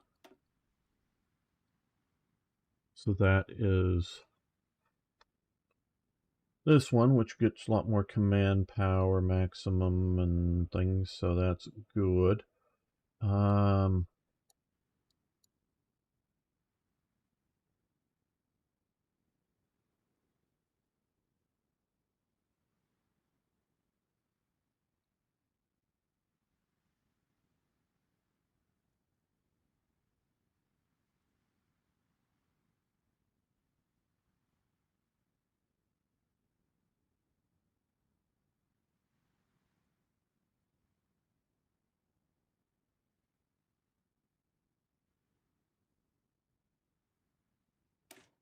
Yeah, let's do that.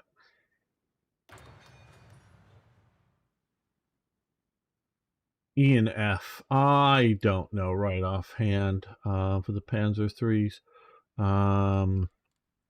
Guess we can look that up here.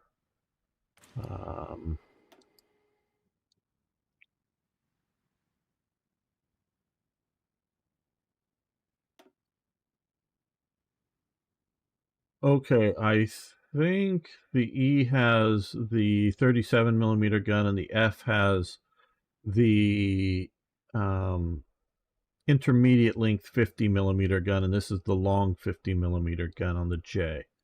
So that's what I think is the main difference. Oh, and you can see in the photo they start putting a turret bustle just to put store shit in the back because that's what all that is. So minor differences, but I think the main one is the gun up to the 50 millimeter. Yeah.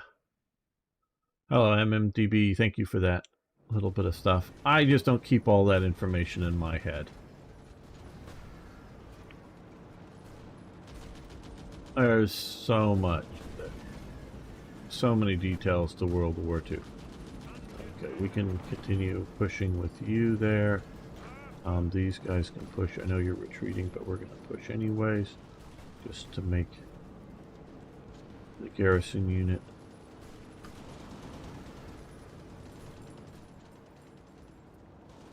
It was always Guderian's intention to have a 50 millimeter gun in the Panzer III, but they just weren't ready in time for the start of the war.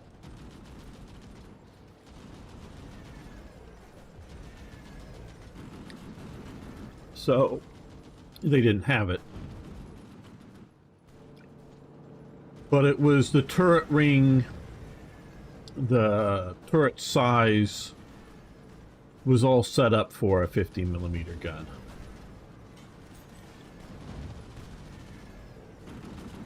That's why they only went, the furthest they went up is to the long 50 millimeter gun, and then briefly with some short 75 once they had the heat round, the Monroe effect type round. Okay, we're gonna put you there. Chemical industry, great. Okay, so we got the chemical industry research. Your all-purpose. That was this one. Grain, because we're slowly losing. So if we do this, we'll gain fuel gain for oil 10%, fuel gain from refineries 10%. So we'll gain a little more fuel overall. So let's do that, counterbalance. And you do realize with black ice now, we can see current consumption 1,000 for the military, and 1,000.1 and 1,000.3 for the civilian economy. So the civilian economy needs a fair amount of oil, though I don't know what the Navy's using much oil for right now, but okay. The Beck question, Ludwig Beck, will not be available anymore. We'll let I think he may show back up because Ludwig Beck does sort of retire but comes back once the war starts, so I guess that's the trajectory with that, I'm guessing. But oh good, now we have some Spanish support over here.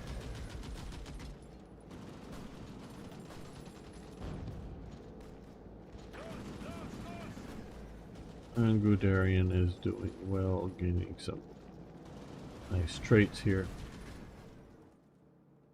You remember everything? Well, that's great.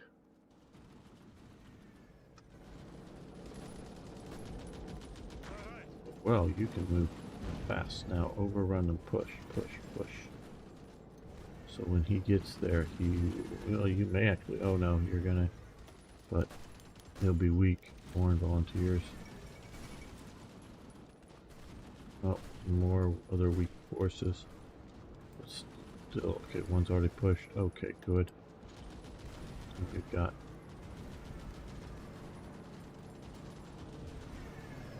let's support.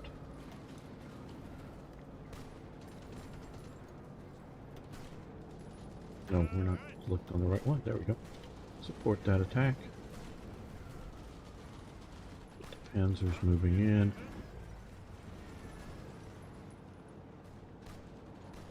Support this again.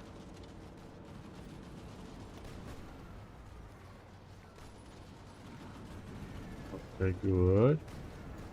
Now, you go there. You come to here.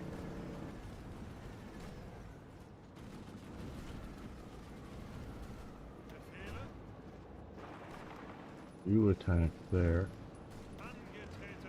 And you going that attack again.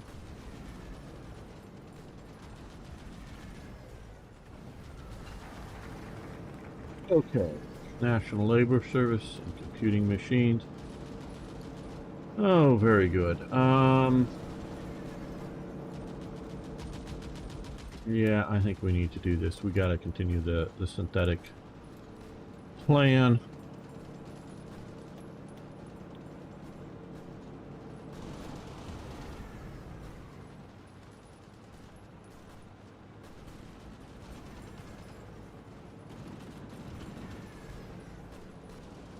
Let's do radar stations level 1.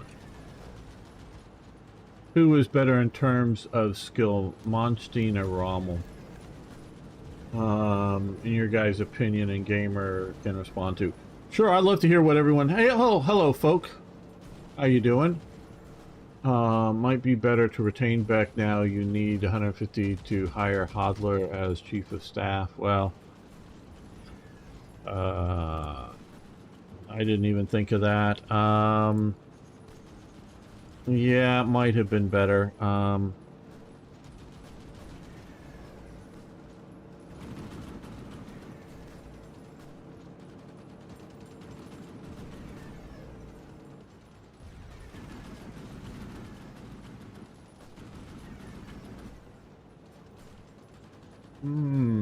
Well, yeah, didn't even think of that. Let's see. We'll wait a bit.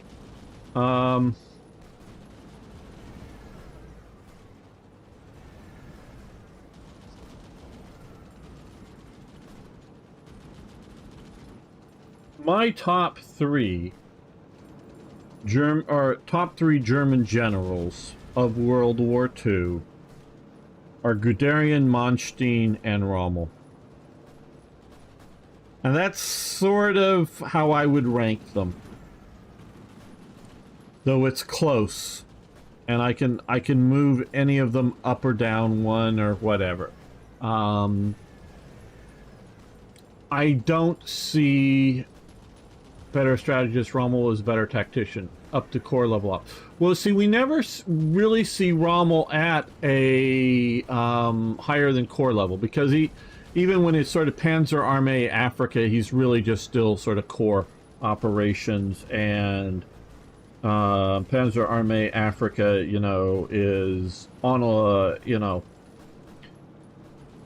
air bridge kind of support over to Tunisia with overwhelming, you know, enemy air cover and whatnot. So we really don't see Rommel getting to have the free hand that either, or relatively free hand that either Guderian or Manstein have. So at other times. What I like about von Manstein is, you know, he sets up Fall Gelb and that works. What I like about Guderian is he's also a theorist that puts into practice well. I'm not saying he's a bad general, but I don't rate de Gaulle very high. All he ever really commands is an armored division. Now, I'm not going to blame him for the failures of that armored division, because the armored division is like less than 7 days old and not even fully set up when he's put in his, what, at Arras or wherever he's put in the first offensive with it. He's definitely a rising star, and de Gaulle is a theorist. He writes a book and, you know, towards a professional army or whatnot in French, but to those translated version of that title. Definitely looking at armor and mobile warfare. He really just doesn't have a chance. So I'm not saying he wouldn't be a good general, but we just don't know. B.H. Liddell Hart and Alexander Fuller are the two main British theorists. Neither of them have any significant field commands, so they just remain theorists. Where Guderian is both a theorist, and yes, Guderian isn't like dreaming up all this on his own, but he is sort of piecing together what other people are working on around him. So I still give him credit. I know a lot of people are trying to downgrade Guderian, but I still rate him fairly highly with everything that I know. You're biased in terms of skill, but it's skill at what kind of thing? I mean, that sort of, I think Manstein was better because he commanded bigger units and had more experience from the Eastern Front. Well, he definitely had more experience on the Eastern Front commanding larger units than Rommel. Rommel, if you've read his book, and yes, it is the book is a self-promotion, like most things, but I don't think it's substantially untrue. At least I've not, and I've read a bunch of books in and around all these people. I don't know of anyone poking major holes in Rommel's book. He is definitely a very good tactical leader, very good operational leader. He can read a battlefield very well. Like Guderian and like von Manstein, who both risked their lives at times, you know, dancing between units, you know, like here, you know, well, I hate how it does that when I do this once in a while. Okay, where are we? Okay, let's get over here to Spain. Like dashing from, you know, one division to another between them, you know, with both Manstein and Guderian do that to be sort of leadership at the front as well as at the back. So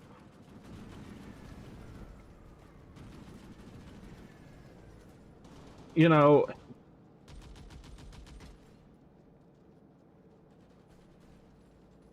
I still rate Rommel very highly. It's that, you know, if you look at Rommel's book, it's all about World War I and mountain troops. And definitely he understands a lot of things regarding all that. But I don't see him as the, as a person who's coming up with the new thing. So, yeah, they're all very high, in my opinion. Oh yeah, all their books are a a self promotion, or self, especially the post-war ones of Monstein and Guderian. Obviously, Rommel's dead, so he doesn't write a post-war book. Are also justification books for both their military campaigns and for the political situation. Okay, send them to the factories. Gains expanded Reich Arbeitsdienst, switch division training time minus production efficiency growth and factory output, or expands Reich, which grants division training time. Military factory can send them to help building.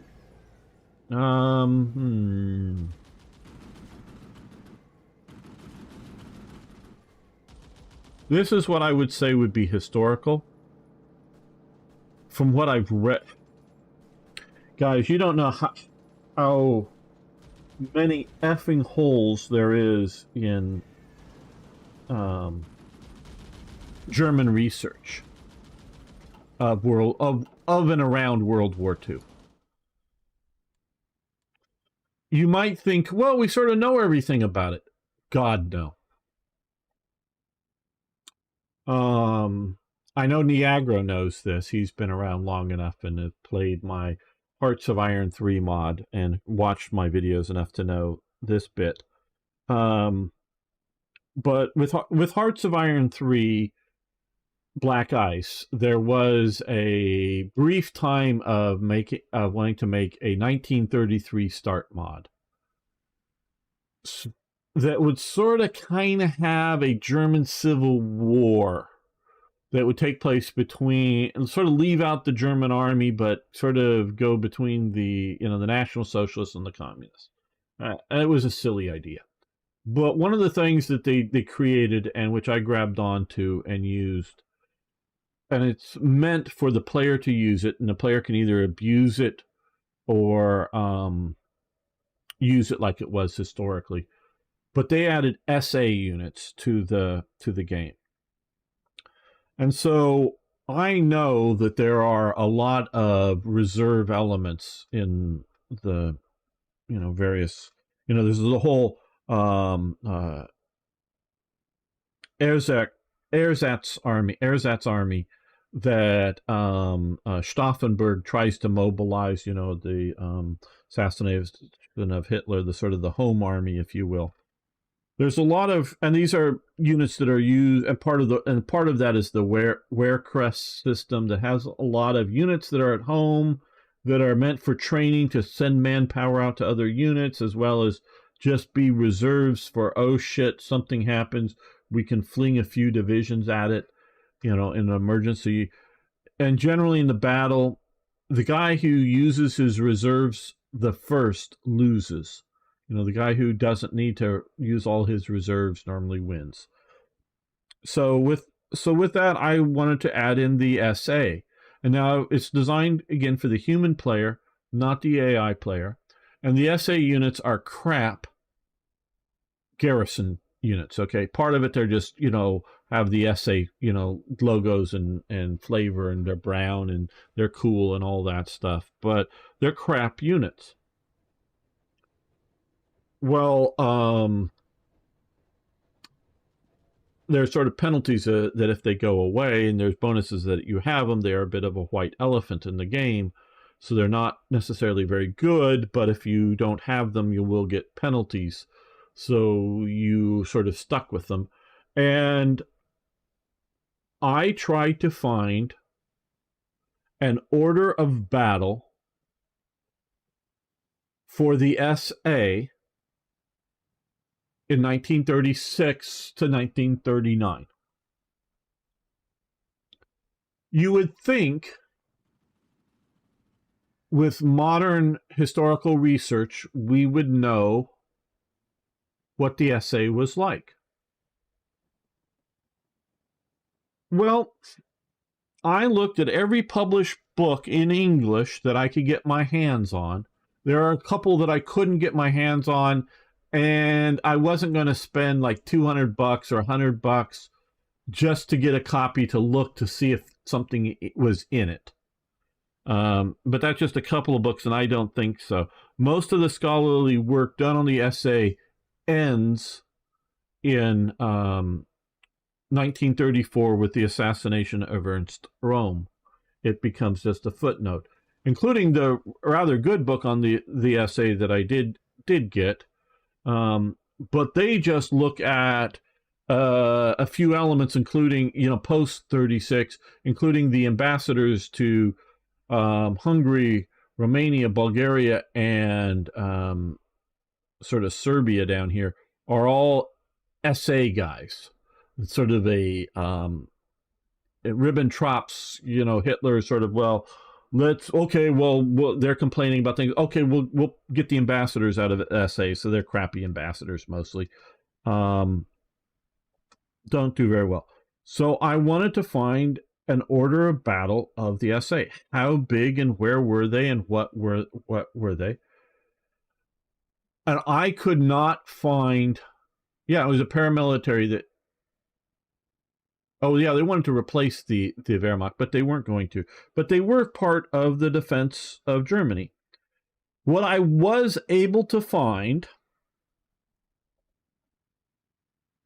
was a digital photographs of a phone book. Okay, so nothing I could find in any published book about the SA. They were just broad statements with almost no backup. People just repeating what they believe that they've heard in other things, just nothing.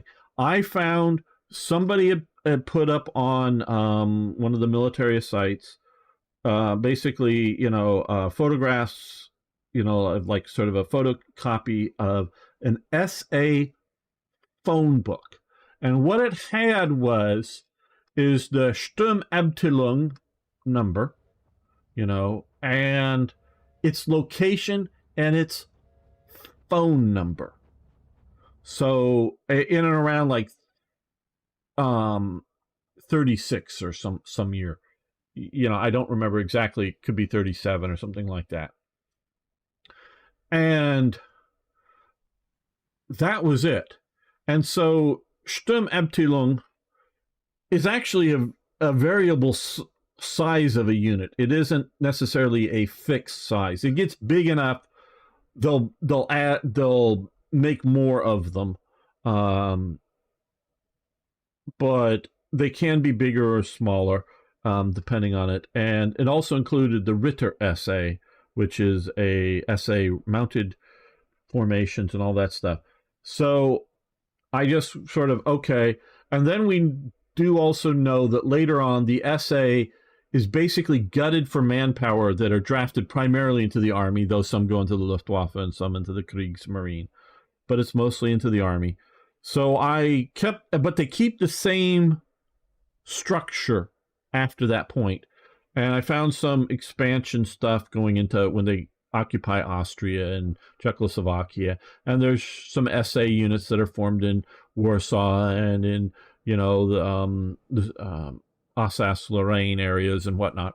So I created a second type of SA unit on the map that was only like 1/3 the strength. So even a more cramped defensive unit. Basically, the SA does end up fighting in combat in World War II, but just as part of the Volkssturm when it's mobilized at the end. So, yeah, the best source I could find was a freaking phone book. So if I somehow magically go back in time and have this document with me, I could call up the headquarters of all the SA units. And I was able to use that to figure out where there were these units. Now, again, I don't really truly know the size of them, and it's not necessarily a complete record. But that's the kind of thing that we don't have. Now, I'm not saying the information isn't out there in an archive somewhere, an order of battle that has manpower strengths of all the SA units around and the organization and all that stuff. Not saying it doesn't exist, but it's not in a not just can't Google it on the web, I did, trust me, Google, that's how I found the phone book. But looking in scholarly books that have been published, again, most of them deal with the 1920s into the up to, Rome being killed. So there's a lot of hole, not just a big, huge hole in our understanding of the war and things going on to it. So I'm often making assumptions based upon things that I've read, or watched in documentaries. Yeah, and sometimes, yes, coming from Wikipedia. I know some people will criticize me for that, but that's just one of many tools that I use. And I don't know if what I'm reading is just because one author decided to dig into that one thing and publish it, or if it's all that happens to be remaining about it. Like another thing the SS used to do, or the Gestapo specifically would do during the war, is they would have people, in essence, Gestapo agents, not looking like guys in black trench coats, but whether they were men or women. And what they would do is they would go stand around and listen to people, mainly in ration lines, and somehow make notes of what people are saying, not identifying themselves as Gestapo, really doing undercover work. And this was done all over Germany. But I think it's like in Bavaria or someplace, the only place that this author who was digging into this stuff was able to find the records, because most of these reports that they would write up and then collect and then summarize, because they're just trying to get the German people's feelings on different topics of the day. It wasn't meant to find spies or find the malcontents. They just wanted to know, as a way to get a public opinion survey, if you will, without doing it, calling people up or whatever. This is the Gestapo. Do you like Hitler or not? Yes or no? No. They just wanted to, what are people complaining about or praising things, not just about Hitler, but about anything. And so a lot of this was a lot of these records were destroyed, either like the fire bombs that are going off, or at the end of the war, all the agencies, not just the SS, but everybody is just throwing paperwork onto bonfires. And so much of that destroyed. So we just have a snapshot of a few years in somewhere. I would have to look at the book. And this is in Hitler's Compromises. I read that book. I should probably do some book report videos. That would probably be cool. But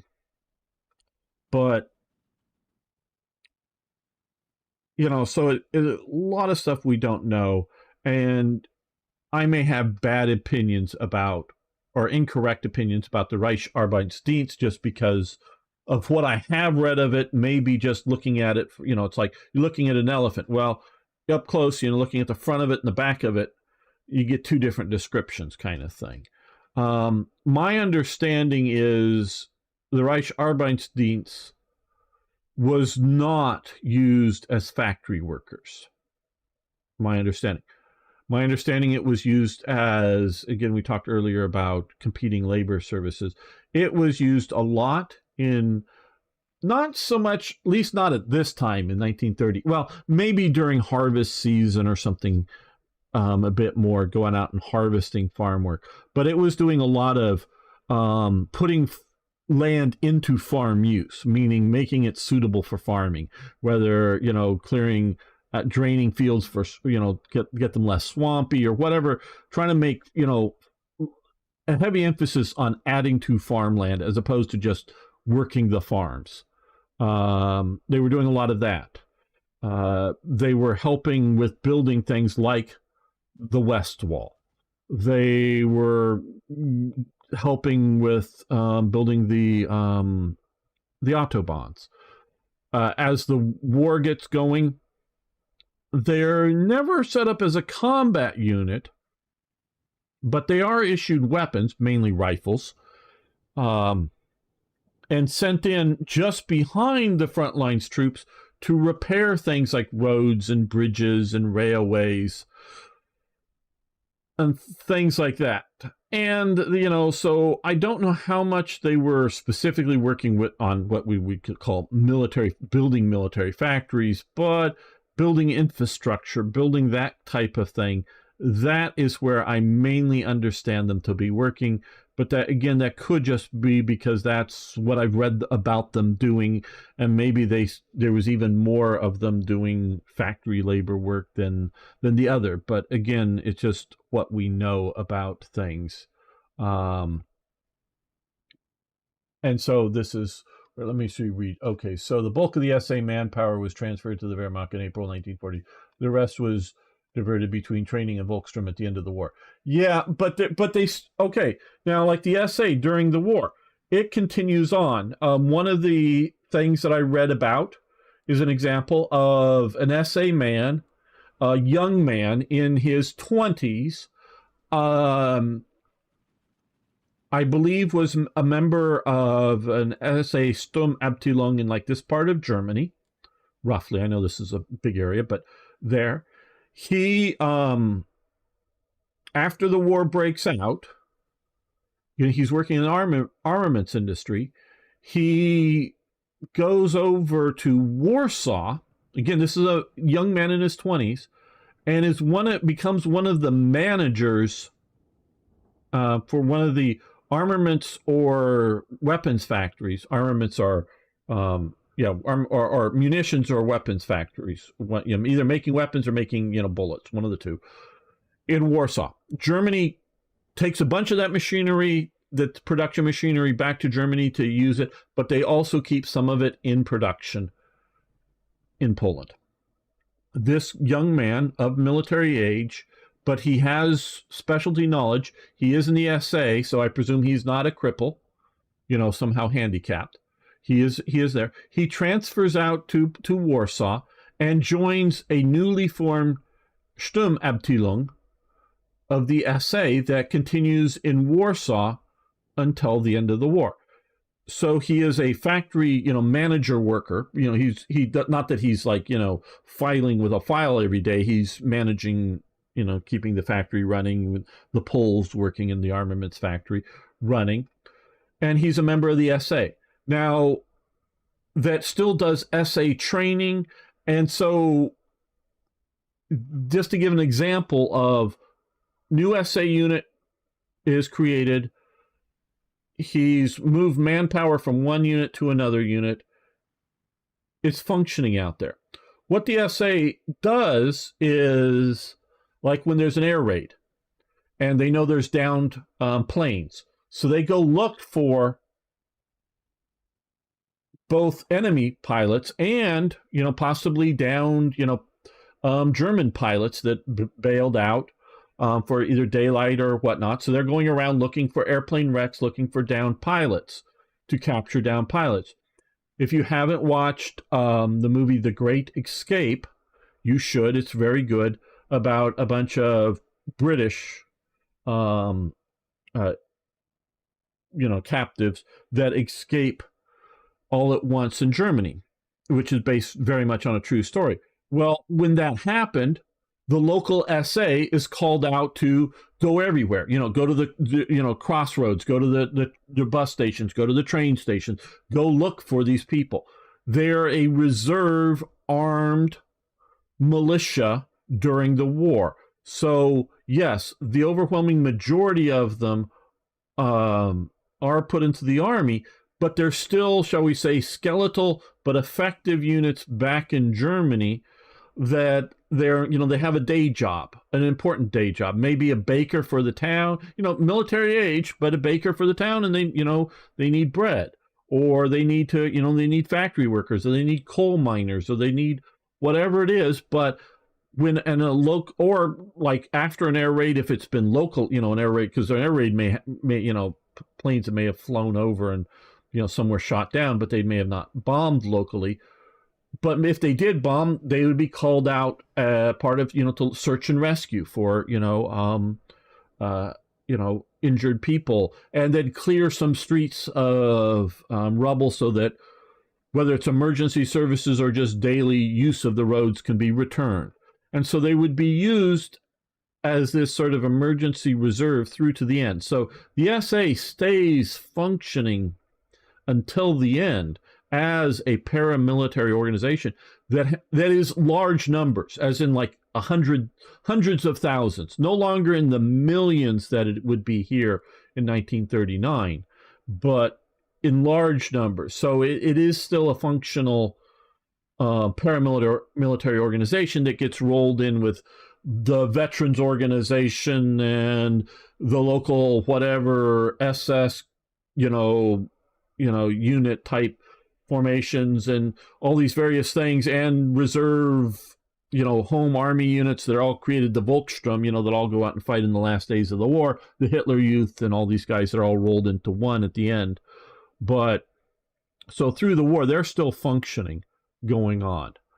Okay, so let's go back up here. Some guys even switched to Himmler's SS. Yeah, but that was rare. That was rare. I'm not going to go into that, but there is a lot of conflict between the two. Yeah, well, I don't need access to the German archives. I don't read German well enough. Somebody like Niagara, if he wanted to switch his career and become a researcher, yeah, that would be great for him to go do, because he is German. So you're crafting pizza now. Well, cool. Niagara. What new SSU? We can check that in just a moment. I will do so. Now, the RAD was supposed to perform labor in the rural areas, but it was to create core ideas of all that were inside, because some of the state and people, they were, my understanding, the RAD is mostly an outside labor unit, functional. But, and I do know that a lot of the women's RAD does sort of work like the British Women's Land Army in the agricultural field for the women. But I also think some of the RAD women are in the factories, I think. And I think I've seen some photos of that, but I'm not sure. So again, I'm looking at a lot of stuff that are, books published, and photographs from the books published during the war, periodically comes for sale, and I collect the photos from the sale, not that I actually buy them, but like family albums that have relevant photos that tell me things about the war, and the RAD and whatnot. So the RAD, is mostly an out of doors thing, but again, it competes directly with the organization Todt, which is another, they're both construction. And we can see the RAD being used as construction troops for like building the Atlantic Wall, and the pre-Atlantic Wall, like when they're building the big guns to shoot at Britain and whatnot. But also Todt is out there doing that construction as well as hiring, conscripting, both happen. And sometimes both at the same time. Locals, as well as hiring some major construction companies in Germany. So there's a lot of this competing, overlapping stuff going on. So this would be the most historical. Building fat military construction speed 3%, or do we want to do growth, efficiency, and factory output by 1%? I'm going to do this. Unhistorical, but I think the best tactical setup here. So some kind of idolizing the ideas of the NS state. Yeah, oh yeah, it's the RAD is very much part of the indoctrination program. It starts with the Hitler Youth, then you go from the Hitler Youth, then you go into the RAD, and then after the RAD you go into the Army. Some people will, there was continually people joining into the SA, though it is, after Rome is killed, it is a, not as prominent an organization, but it still gathers a lot of people into it, and a lot of they still have a lot of function. And also at this time in the 1938, 1937, 1939, a big function of the SA is to train people for the military. They do a lot of sort of paramilitary training or pre-military training for military kind of things. But we did want to check out and see if there are new. Okay, we can do some new SS things, and we'll do that right now. Okay, the 4th SS Totenkopf Standard Ostmark, which is down here in or near Austria. This was a unit that existed prior to Austria coming in, but it was an Austrian SS unit that was basically set up to be Nazi terrorists. So it is more standardized in. They were not allowed to wear their SS uniforms when they were in Austria, but they were training and they had a camp, and I've collected some photos and whatnot of them in their camp prior to Austria joining. But they were the hardcore. And Standarten der Führer, which also shows up down here because it is sort of formed out of these guys, if you will, as well. And we will add that as a standard regiment there. And does that then no. Okay, so I was wondering if that unlocked the next one down. So we have currently Paul Hauser commanding Verfolgungsstruppen Brigade, which is really the other two Standarten. No, again, we see that here easily. No, I want this one. I want this. Yeah, Germania and Deutschland, which had been sort of separated. They've been brigaded together. Then we now have, which has this order of battle. So it's now moving into sort of motorized infantry. We have a separate regiment here that will probably, I don't know if it'll stay separate or get moved into one of the other formations here.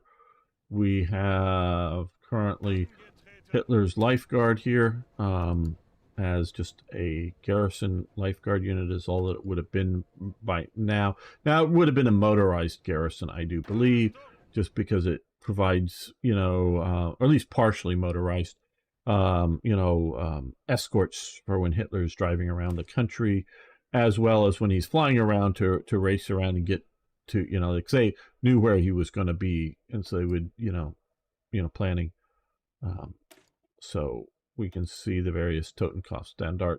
These are basically prison camp guards. Not that would be an oversimplification, but the prison camp guards are drawn from this. There's the Allgemeine SS, which is just sort of the general SS. I'm sure most, if not all of those people would own pistols, but especially at this time, they wouldn't wear pistols. They're not at war. They wouldn't. A lot of these guys are working in offices. They wouldn't have pistols on them. They weren't expected to run around and be policemen unless they were actively functioning as policemen. So most of the time, they would not be armed. Even these guys, these guys would not run around with arms. The arms were for going out and training, when they would be training. When they're not training and they're just, on duty or off duty, but again, because they're, at peacetime, like the Army today, they don't carry their guns around. When they get deployed into a combat zone, they carry their guns around, but they only take their guns out when they're training. Well, the Totenkopf Standard are sort of the same way. They only get they're much lighter equipped. They're not equipped to be like a frontline combat unit like this, we can see here that, when we get them, they want some infantry guns, some light anti-tank, some, machine guns, mortars, that type of thing, some more infantry guns and whatnot once this unit gets properly equipped up here. We're seeing, light vehicles, rifles. They might have had machine guns, though their machine guns would have likely been, leftover World War I machine guns, the MG08 and such things like that. But so these guys would have guns, but again, they wouldn't walk around with guns every day. But they would, at this point, the Totenkopf guys would each have a rifle or something for when they needed it. And when they needed just a pistol, they'd have a pistol. And, when they're not doing, bad things or whatever, they would just be walking around unarmed. Where there's a lot more SS men that aren't armed that are running around doing stuff. So, yeah. So that's sort of the kind of state that we are with the SS in around July of 1938. Let's make a save here. Well, guys, it's been about 4 hours. My voice is getting a bit rough, so I think I'm going to end it for today. Oh, howdy over on Rumble. How are you doing, Serial J. Walker? How are you doing? Though we're getting ready to end here for today. I will be back tomorrow, starting about 3 hours ago, but tomorrow, playing some War Thunder. Hopefully you all join me. There's doing a special D-Day event with sort of historical lineups that I plan on probably focusing entirely on, unless it's really bad somehow. If it's not really bad, I'm going to keep just because it's only for a few days. So probably just do the D-Day stuff tomorrow. Be back next week. And of course, you can check out my YouTube channel and see all this stuff there. So I want to thank Niagro, MMDB, Pickle, Folk, Lakotas. Who else is still? Arno maybe still around. And everybody else I know is gone, but thank you everybody for hanging out with me. I will be back tomorrow and of course be back also next weekend with probably continuing this series. So thank you all so much and see you then.